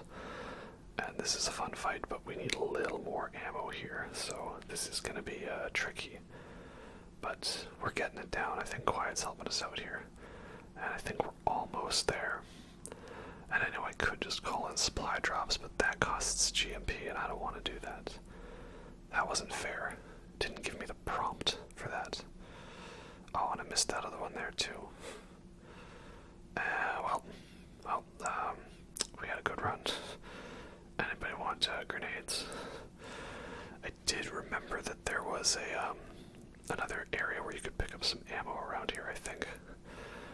I don't know exactly what my thought process here was. I think I was waiting to see if I could CQC them or Quiet, help, Trinity, help. Like me when I get out the mimicked here, right? But I think we're getting somewhere with this. Maybe. I don't know. I actually don't remember how I did this fight. I think I was trying to get the parries in and hoping that Quiet would help me out here. But that's gonna be bad indeed. Also, I didn't like when you got to the later stages of the side ops when you're facing up against a bunch of super tanks, because I would want to actually destroy the tank, have fun with it, not just extract it, because that was too easy. And so I would try to do that, and it seemed like when I got to the later side missions that just the tanks would instantly hone in on my position and one-shot me. And there we go. Quiet, my girl, saving my ass. Thank you very much. Yeah, because I would be in a sandstorm and I would detonate a C4 on a tank from a long ways away, and he would just instantly turn and 360 no scope me. Was Quiet piloting all those tanks? I don't know. But I do like the sort of hidden level up system where the enemies slowly adapt to your methods and learn how to figure out the tactics that you're using and counteract them. I do like that, and I think it's pretty clever indeed. So yeah, that's pretty fun. Next up, of course, we will have the Sahelanthropus fight, because I guess they decided to bring Eli along. I don't know why. Why is Eli here? He's literally here so that they can have Psychomantis be like, "Oh, I think you're actually cool. I want to help you out in your quest." And so he does, and he takes over Sahelanthropus for Eli, not for Skullface. Yeah, sure, I guess. I don't know, I don't like it. Why is he here? He's only here because the plot needs him to be here. There was no reason for them to bring Eli to an active war zone. This little blonde bitch has been way too much trouble than he's actually worth, I would say. And, yeah, what is wrong with Eli? Well, he's taken over a new master, so the man on fire has now been weakened because Psychomantis is not, controlling him. Instead, he's going to control Sahelanthropus because, again, it just seems he's kind of like he's a free agent. You know, he applies for the highest bidder. Whoever needs vengeance the most. Mission vengeancey is his mission. And so, yeah, now the Man on Fire has been defeated for now, and Sahelanthropus has been activated. And again, I do think these cutscenes are cool. This, like, one-take, handheld notion to it. It gives the game its own identity. And I could definitely see that this game was a precursor to Death Stranding. Because it was a very similar style of gameplay. It actually is kind of funny that that people were confused when Death Stranding turned out the way it was, because having played this, I can see all of the little elements here and there that would lead to Death Stranding becoming what it is. And I also loved Death Stranding. I keep meaning to make a video on it, but I haven't bothered. Oh, hey buddy. Oh dear, that's bad, alright. I mean, I do like that it has the Metal Gear Rex head, because they're both developed by Huey and Hal. That makes sense. Though, I gotta say, the turret for this thing is in a very interesting, particular place. I don't know, when it stands up, it just... It looks like a penis. That's all I'm gonna say on the matter. Like, it just... This is silly. Haha, you stuck. What you gonna do about it, huh? You can't do shit, bruh. You can't do anything. Well, that's where you're wrong, kiddo. Because remember, this is where mechs learn to walk upright. Like, okay, he's standing at attention, alright. Like, I don't know, I just think it looks kind of silly. What can I say? But I do love the scale of this fight, and it is fun to have, you know, finally some big cutscenes. Because again, it just feels like so much of the game is, there's no cutscenes, there's no character, there's no development. And, I mean, again, I get why, because this is not, you know, Venom Snake is not Big Boss. He's the medic, you know, undergone hypnotherapy to trick himself into becoming Big Boss. So, on one hand, I think that is a very fun, clever twist. That is like a, you know, a hidden twist of gameplay and story interacting with each other. That's fun. I like that. It's pretty cool. And it's the idea that the player is Big Boss. You know, I'm Big Boss and you are too. Like, this is meant to be the player who's played all of the Metal Gear games up until this point, which I've done. So that's awesome. And I like how it, you know, it ends where it begins. It ends with Outer Heaven being raided by Solid Snake in his quest to defeat Big Boss. Oh yeah, and of course the thing's got this weird fire energy whip sword thing, which I guess is the metallic archaea. And the metallic archaea got abandoned and then potentially reworked into the Foxdie virus, I think. Yeah, and again, I skipped the truck scene. The truck scene is funny, it's a meme, but it's not a boss fight, okay? And I don't want to listen to that speech a whole other time, okay? It's just so hilarious that then they just sit there in silence while the wow song plays. Just, yeah, don't need it. But yeah, I also don't like the twist, because the whole idea with this game and what it was advertised as is this is Big Boss's downfall. This is him, you know, becoming the villain that we knew him to be. This is him becoming the bad guy, or doing a bunch of regrettable things that, you know, makes him question his role in this whole war of him and the Patriots. And we don't really get any of that, because Big Boss is actually hiding out in Cyprus, I think, like behind the scenes, doing his thing. And this guy, Venom Snake, does his own thing. But because he has to be a player insert, he's no longer a character. So I don't dig him as much in that regard. And yeah, like, I feel like he never really gets to be evil. The most you can do is kill a couple of dudes, and that's it. And now here we have Skullface finally getting defeated by his own creation. And yeah, I never really liked him as a villain. He's just kind of like, I'm evil and I monologue. And I feel like most of his best moments are relegated to the audio logs. Like this one really creepy one where he's taunting Code Talker, where every time he rings a bell, a soldier's gonna go tell somebody to, release one more version of like the Navajo strain out into the world. So then he thinks that essentially his people are getting killed off, but it turns out it was all for fake. Like, that's a pretty good scene. I like that. But yeah, other than that, I felt like he was just like a dude, and like, I just hated him, but not like in a, oh, I want this guy dead kind of hate, just in a like a, I'm not super into him way.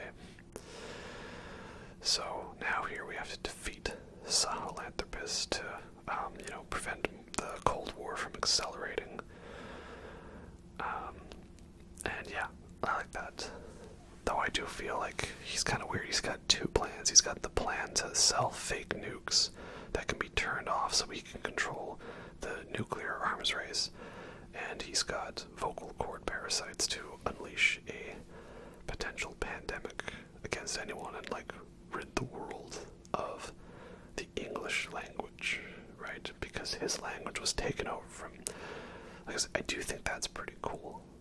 Some of the bits he talks about, again, it's very 1984, using language to control people in that style. So that is pretty fun. I enjoy that. But does it amount to much? Well, not exactly per se. But, oh well, what can you do? Anyway, now it is time, boss. We have to destroy Sahelanthropus. Just a good old-fashioned boss fight. So now it is time to teach Sahelanthropus who is boss. And again, this is overall a pretty fun boss fight. You know, I mean, we're fighting a Metal Gear, right? How bad can it be? So it's pretty good. I don't know if Quiet was actually doing anything useful here. It seemed like this guy was pretty dead set with taking the aggro for me. And it's the thing with the missions is nice is it does kind of let you know up ahead, like, okay, this is gonna be a big fight against a giant enemy. My problem was I hadn't really bothered upgrading rocket launchers much throughout the game. And that's because I didn't need them, right? Because why would I bother wasting ammo on a tank when I could extract it and use it in battle? That seems much more cost-effective for me. And so I can't deny that this is a fun fight. It kind of fixes one of my biggest issues with the Peace Walker fights. I talked about it a bit in my Metal Gear Solid 4 video, but I did not care for the Peace Walker fights whatsoever, because they were all against giant, faceless, nameless enemies, robots, unmanned with the AI pods, and the game forced you to have to fight them multiple times, hoping for some RNG drops, to allow you to hopefully get stuff to get the real ending, right? So I didn't like that.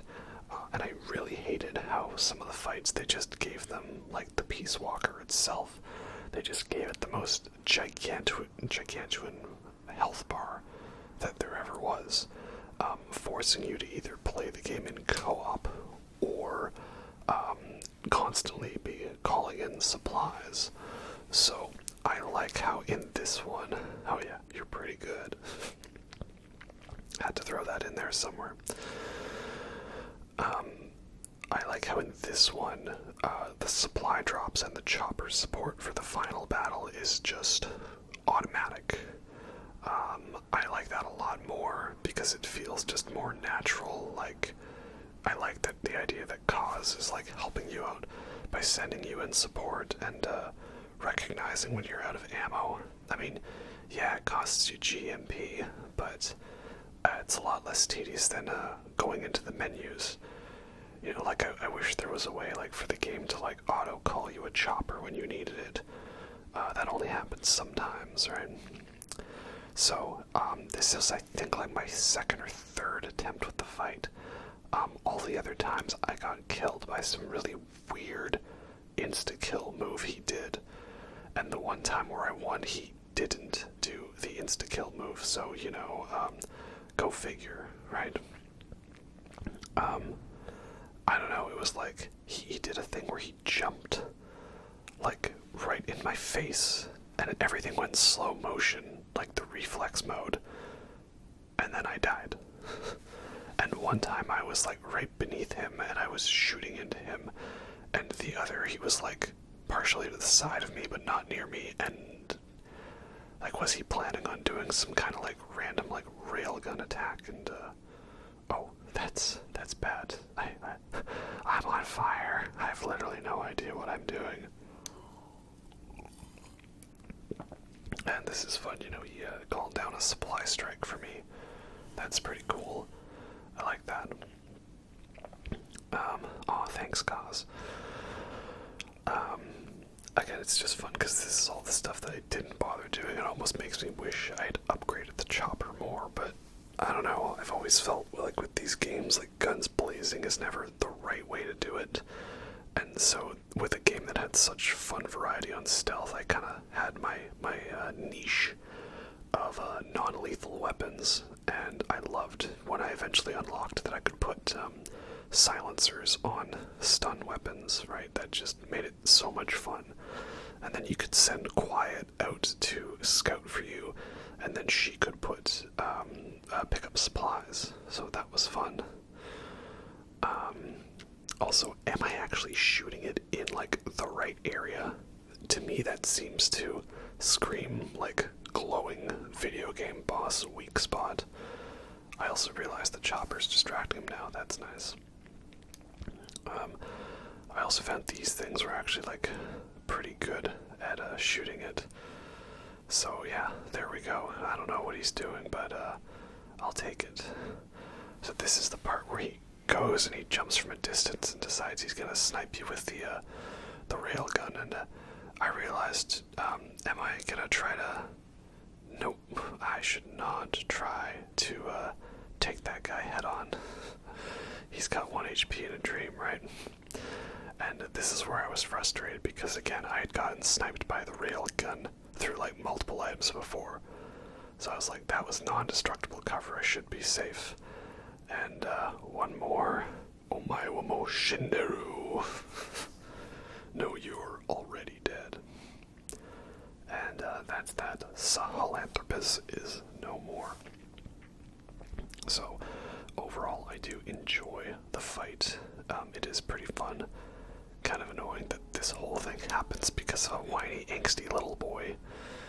And that we never really get to teach him a lesson in this game.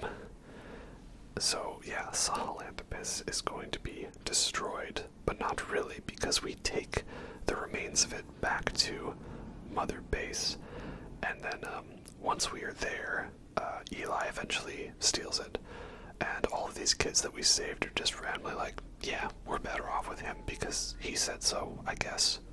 Maybe. I just don't like that whatsoever. Just feels very unearned, you know, sort of random, per se. And, yeah, also, so this is the triumphant end of Act 1, and then we get to Act 1, 2, or Chapter 2, whatever it is. And, yeah, I don't dig it, because, again, you don't have have to do the challenge missions. You can just do side ops, and that is what I did, and then that advances the story and gives you more of these golden tapes to listen to, and that is what advances the story.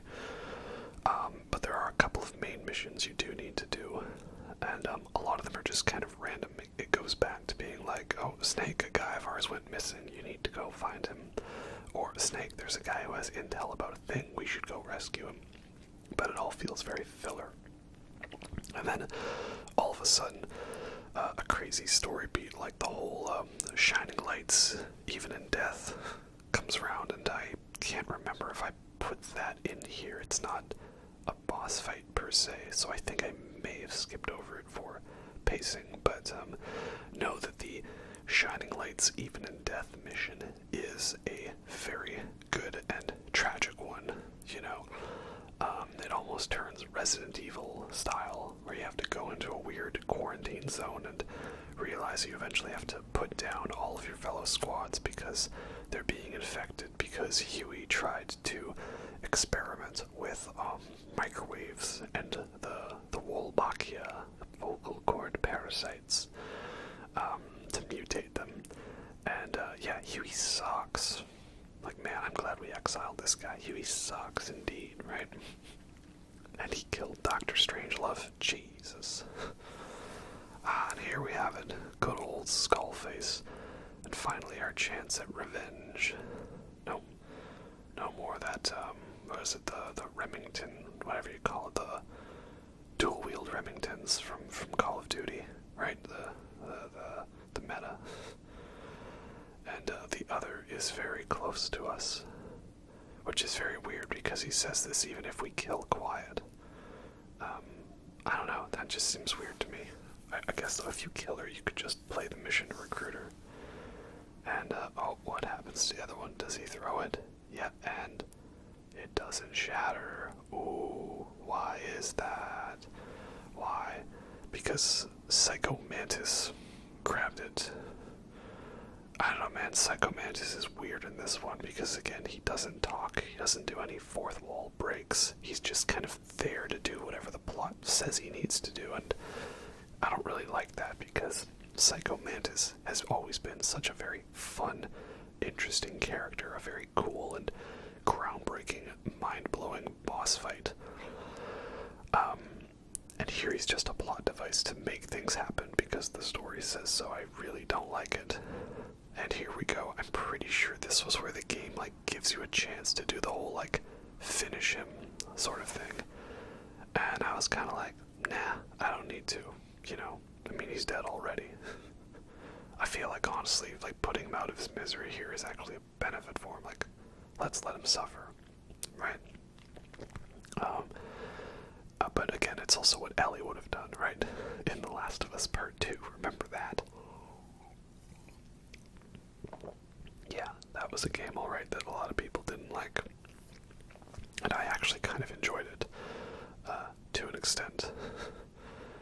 And this is where Miller here uses the rifle to, I think, yeah, shoot off all of Skullface's limbs to remind him of the phantom pain once lost.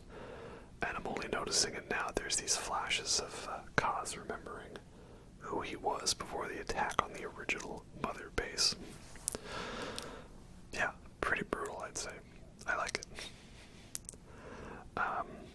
But nah, let's leave him be. He's already, you know, suffered enough, right?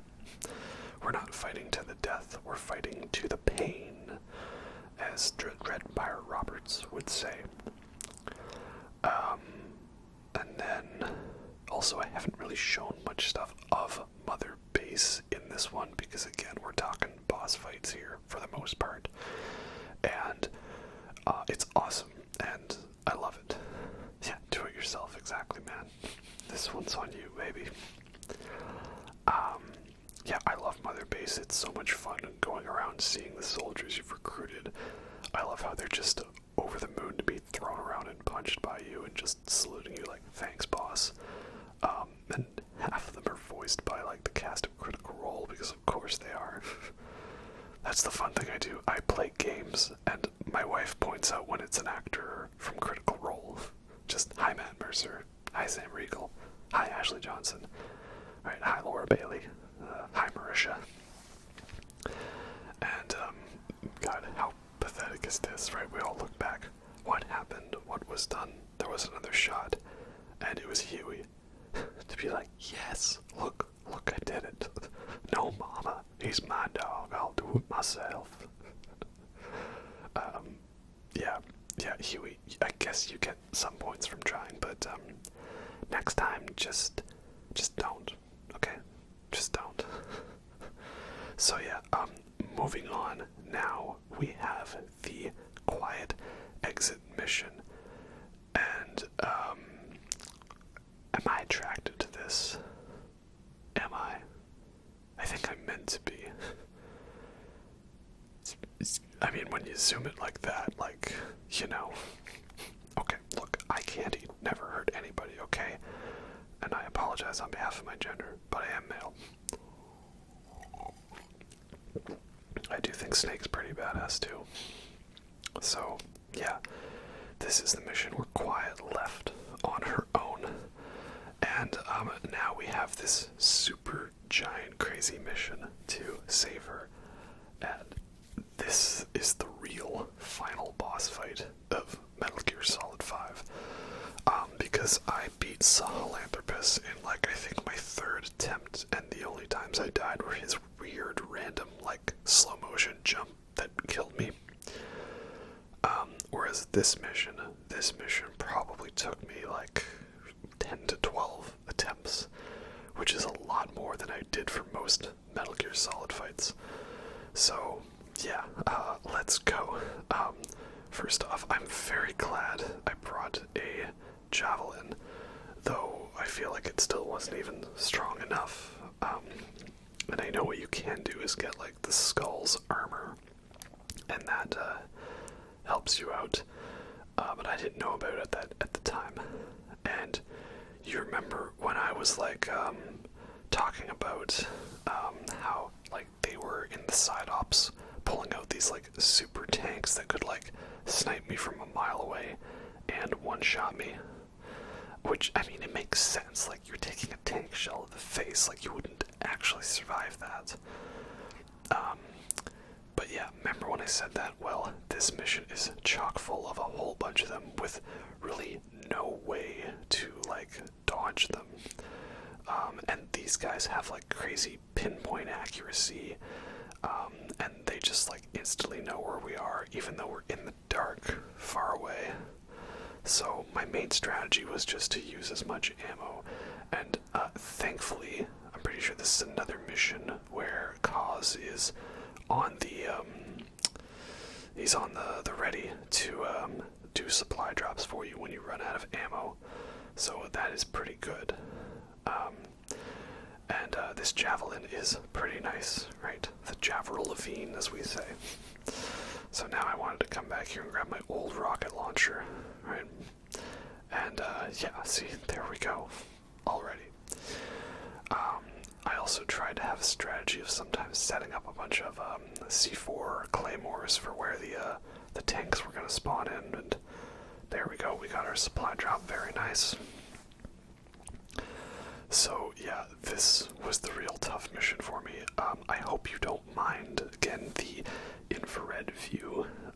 You're going to be seeing a lot of it in this mission because I played it at nighttime, and obviously that makes it very easy to see enemies, but unfortunately it makes them very easy to see me.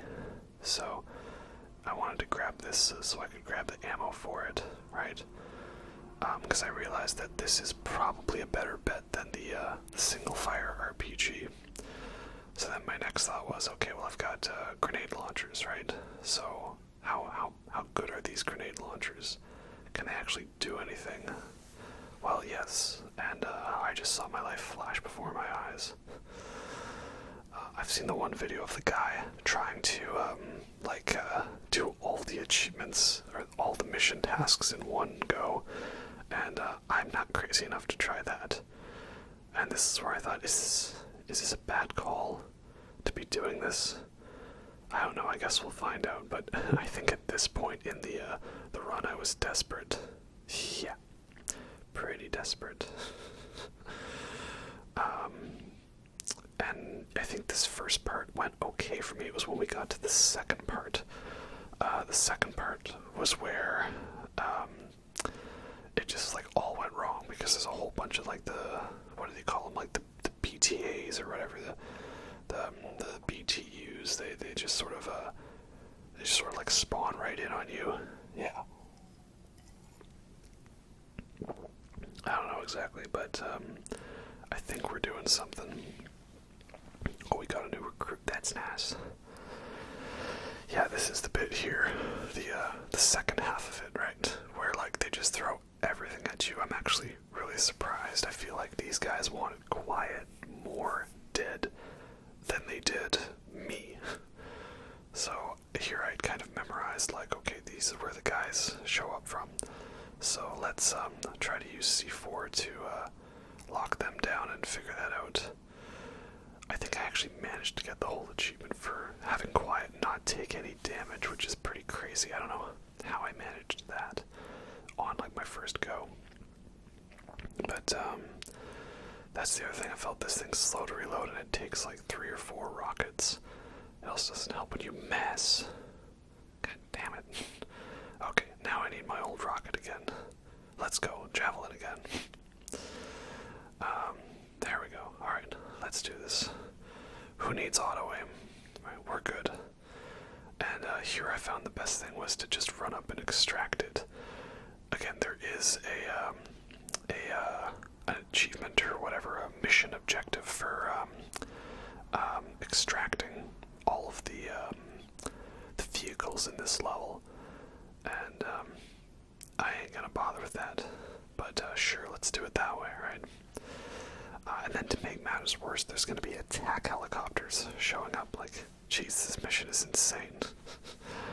It's funny, maybe I was just playing it wrong. Is the enemy really finished? Are they really? No one really ever told me about this mission. Again, I had some weird thing in my mind. This idea that, like, it was going to be, like, the Quiet left and we had to, like, put her down. That was pretty dumb on my part. But, thankfully we've got, that. There we go. Very good. Bleep.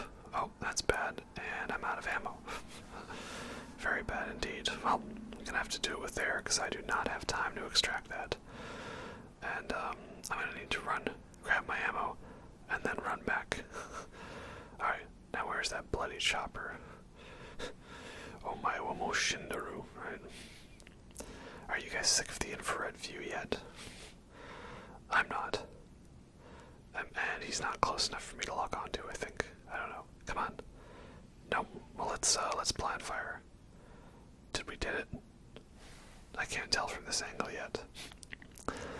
I mean, but, you know, all jokes aside, frustration aside, this still was very fun. It was fun to have, like, some total crazy balls to the walls moment with Quiet and just taking on a whole bunch of dudes and going ham. Almost found this more of a going ham section than the actual Sahelanthropus boss fight. And is that gonna work? Nope. This thing, these guys have got like pinpoint accuracy, so I don't want to wait around for them to, you know, find out.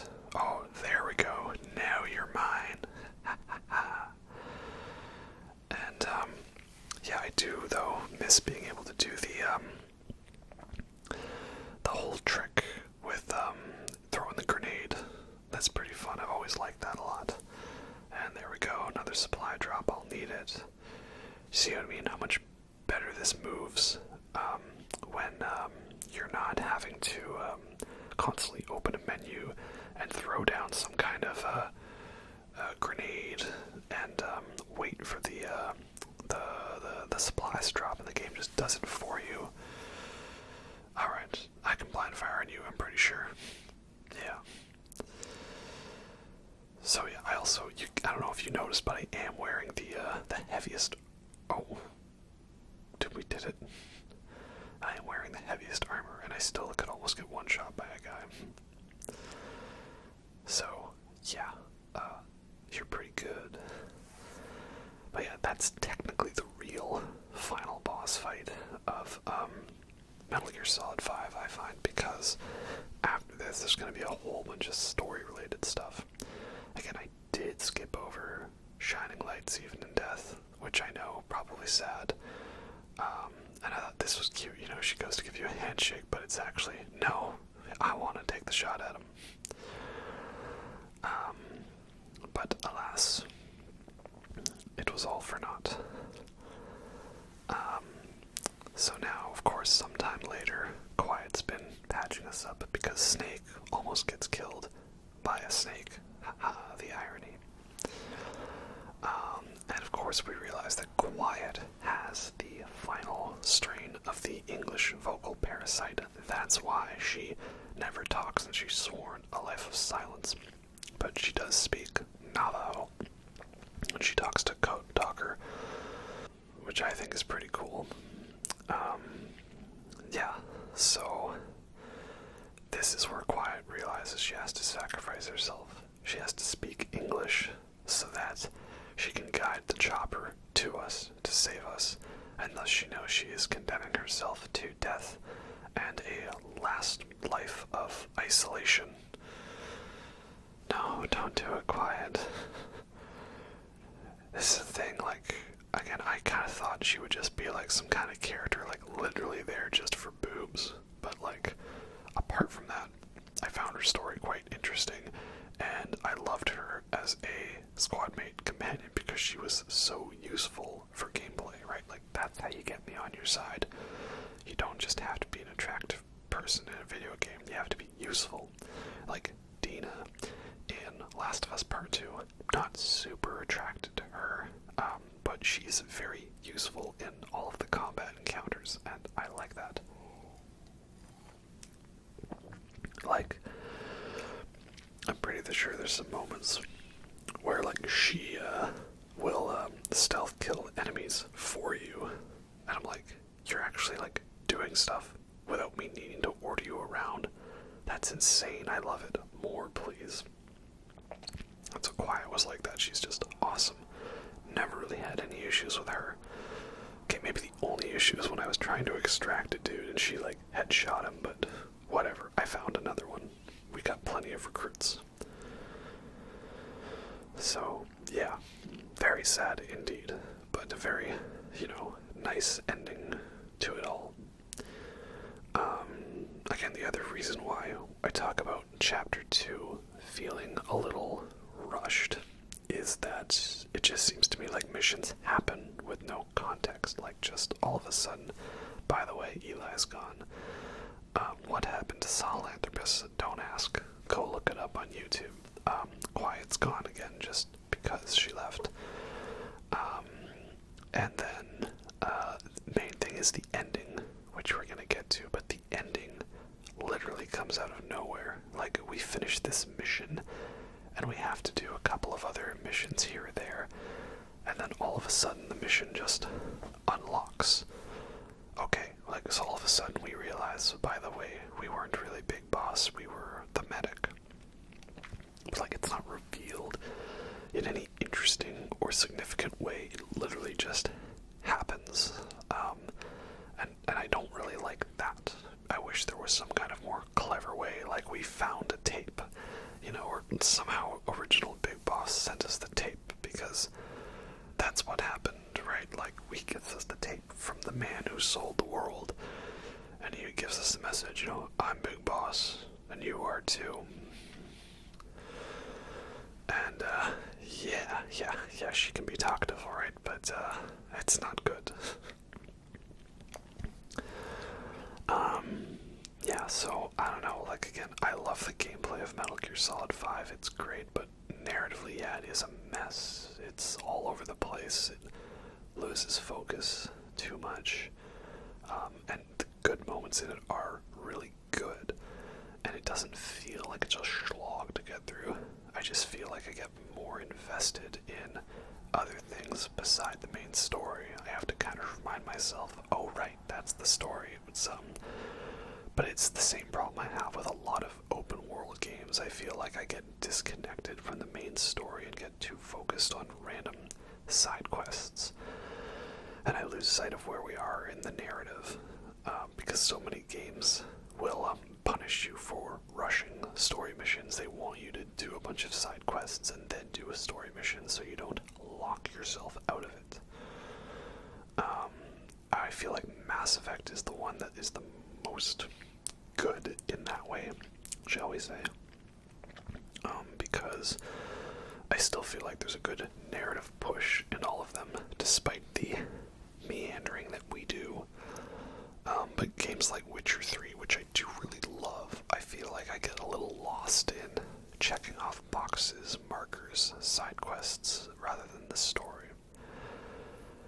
And here we go, the final tape from Quiet, and man, this is really sad. I remember when he gave me the option to, go after her, I thought, oh, maybe there is a chance, but, nope. She chooses to go back to silence. Yeah. This is what I'm wondering, though, so she is going to die soon, right? Because she talked, so, the vocal cord parasites have activated, so she's going to die, but she has to go do it in isolation to make sure that she doesn't spread it, right? Kind of like a fox die sort of thing, per se. I don't know, but either way, R.I.P. Quiet, you were awesome. I'm sorry there was so much controversy around your design. I thought you were cool. So now, of course, I'm not going to re-show you all of the intro, because we've done that already. But what happens is it turns out that, yes, in a surprise twist, that Venom Snake is not really Big Boss. He is the medic from Ground Zeroes, the one who tried to save Paz and ended up taking the shrapnel for him. Ocelot here is to help us. So here we go. My new date of birth and my new face. Oh, hey, he's a ginger guy with a beard. This is the thing I'm confused by, though. So, who did the facial surgery to who? Because, is it that Venom Snake actually looks that way, or he's hypnotized to think that way? Because here we see, that Big Boss here, he looks how he is. And there was this whole thing about redesigning and hiding your face. And when a mirror is held up to us in the new ending, it's shown that it's him. So, did everyone just assume that this guy was Big Boss and he looked different, but to us he looked like Big Boss? I'm trying to understand that. Because when we see the mirror held up in the beginning, it shows, Big Boss, the eye patch and the distinct facial hair. But then when it's shown later, we see, our new character, right? The look of the medic. But then here we see this is the real Big Boss, and he has not been facially reconstructed to look like my avatar. Was this just for narrative purposes, so we could have a cool ending where he sits on a motorcycle in a leather jacket and a cigar and looks like the coolest dude ever? Maybe, and if so, that's okay, because god damn does he look good with the leather and the bike, didn't think it was possible for him to get even more hot, but he did, and yeah, that's a pretty hot look indeed. But that is not really the ending, it's kind of the first ending. There's two. This ending ends Big Boss's story, and it gives us a timeline here, right, of all the events leading up to 1984, right, death of the boss. So Volgan was transported, he was dead, and then his body was reactivated by Psycho Mantis. Code Talker researched the end and created the vocal cord parasites. What else? Les Enfants Interdits Project, Eli, Liquid Snake, and David, Solid Snake. The Metallic Archaea, Peace Walker incident, Mother Base is destroyed, we go in hiding, vocal cord parasites parasites are resurrected. Eli's taken to Britain. Zero also goes kind of comatose. There's some pretty cool audio logs where we actually get to finally hear from Zero, him visiting Big Boss. I think that's a lot of crazy cool implications, but it's sad that it's relegated to audio logs people might not have listened to. Here we go, 1984. Civilian airliner carrying third boy crashes into Ukraine. Yeah, that was kind of like this airplane that had Psycho Mantis's body, like, flew over us, and our vengeance, like, awakened him. I don't know. I also like how the logo was slightly changing during the credits to the Outer Heaven logo. I think that's pretty cool. So now, here we go, just another day in endless war in Outer Heaven. So I'm pretty sure this is meant to be the original Outer Heaven from Metal Gear MSX 1987, and we are given a tape from the man who sold the world. And I just love how it turns out that the song was foreshadowing. And there we go, there's my dude. I was trying to create like the longest ginger-haired, bearded dude I could, but that's all you can really do with this character creator. I was trying to make him look like me, but I failed. And so, yeah, here we are. You get a bit of your Ground Zero scene. The medic, he was here the whole time. And they did not cheat. You don't see his face, and he is voiced by Kiefer Sutherland. And yes, we tried to remove the bomb, but there was another bomb, and it was... let's not talk about it. So, the medic here jumps in front and takes the shrapnel for Big Boss. And that's who I am, right? Venom. V has come too. And so, yeah, we play the tape, and the tape is instructions from Big Boss about revealing the truth behind the matter, right? Now do you remember? I do. I just wish we could have remembered it, like, in a different way. This is kind of random. But I love this. This is such a fun twist and reveal, you know. It turns out that we are Big Boss, the player. This is the final message from Kojima before he knew he was gonna get ousted from Konami, right? Or at least that's the way I tend to think about it. I'm Big Boss, and you are too. We are Big Boss. All of what we accomplished in the Metal Gear series, this was ours. And oh man, I love it.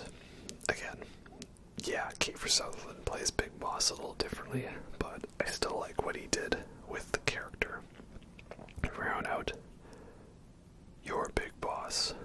Oh yeah, and goddamn, I love this weird kind of sinister smirk from Venom. And this theme that plays is such a good theme. It's just got this sort of sense of like an ending collapsing in on itself.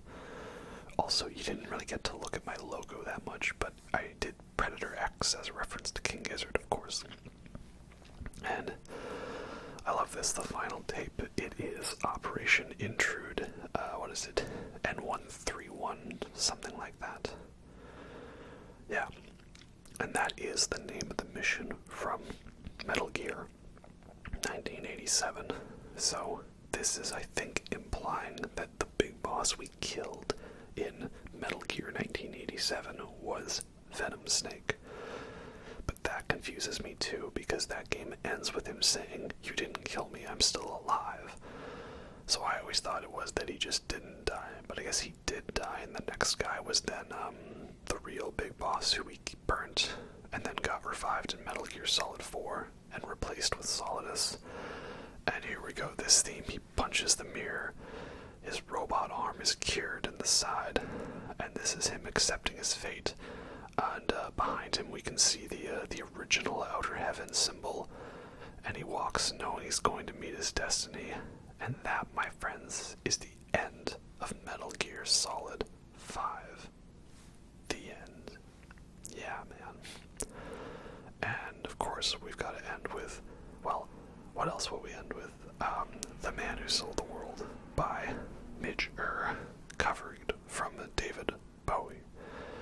And that is such a good song to end on. I think it would also be nice if we ended on Invisible by Duran Duran, but that's just me. So, yeah. Next up, we have more of a timeline, right? We see Eli's the Kingdom of the Flies. Psych. You watch the background's gonna change over the years. So we have the bits of the timeline, right? Liquid and Solid are sent into battle. 1995, of course, is the original Outer Heaven. MSX, Metal Gear 1. He kills his big boss, his Phantom, so he did kill Venom. Then we have, 1999? Yeah, Solid Snake kills Big Boss. So the big boss we killed in MG2 is the real one, but he was revived and his comatose body was concealed. What else do we have here? The new Outer Haven logo for Metal Gear Solid 4, right? Shadow Moses incident, Kaz dies, Singed, who was DARPA chief, dies, and Dr. Clark was paramedic. Manhattan Tanker incident, then the Big Shell incident, Metal Gear Solid 2, SOP system, 2014, Guns of the Patriots, the AI is destroyed, Ocelot and Eva die, and Big Boss kills Zero, and finally, Big Boss dies at some point in the future because of the rapid accelerated aging due to the Les Enfants Terribles project. And that's that. There's a final call here between Kaz and Ocelot, which I think is really interesting because it seems like Ocelot knows everything that's going on. Because, of course, he did. Ocelot's always like 14 steps ahead of everybody. And Kaz didn't. So Kaz is kind of pissed, but to be fair, he was kind of secretly going behind our back in Peace Walker. So that's okay. I like Kaz, but I don't love him. Meanwhile, Ocelot, of course, is the ultimate bro. So I have a feeling he knew what was going on, or perhaps he was hypnotized to not know what was going on until the time was right. But I gotta say, for being like a sleeper cell agent, he did a pretty good job with it. You know, he didn't pull a Quaid from Total Recall where they like programmed him and, hey man, you gotta accept your mission at the end, and then he went against what his programming was. And so he's of course telling us about what's gonna happen. It's a pretty fun conversation and kind of cryptic in knowing that Liquid and Ocelot are eventually going to kill Kaz and take his identity, right, as Master Miller. Pretty spooky. So, yeah, we've got 1 minute. How did we do? This game, if I had to give it stars, I would also give it 4 stars. There's a lot I dislike, but overall I had fun playing with it, and I did take my time to finish all of the side ops. So yeah, that was Metal Gear Solid 5 Phantom Pain, the final Metal Gear game in the franchise. Thank you so much for sticking with me through this journey. I know we had a little bit of a long wait because I kept you waiting, but we managed to make it through, and yeah, so hope you all enjoyed that. Y'all have yourselves a good night, and if you did make it through all these videos,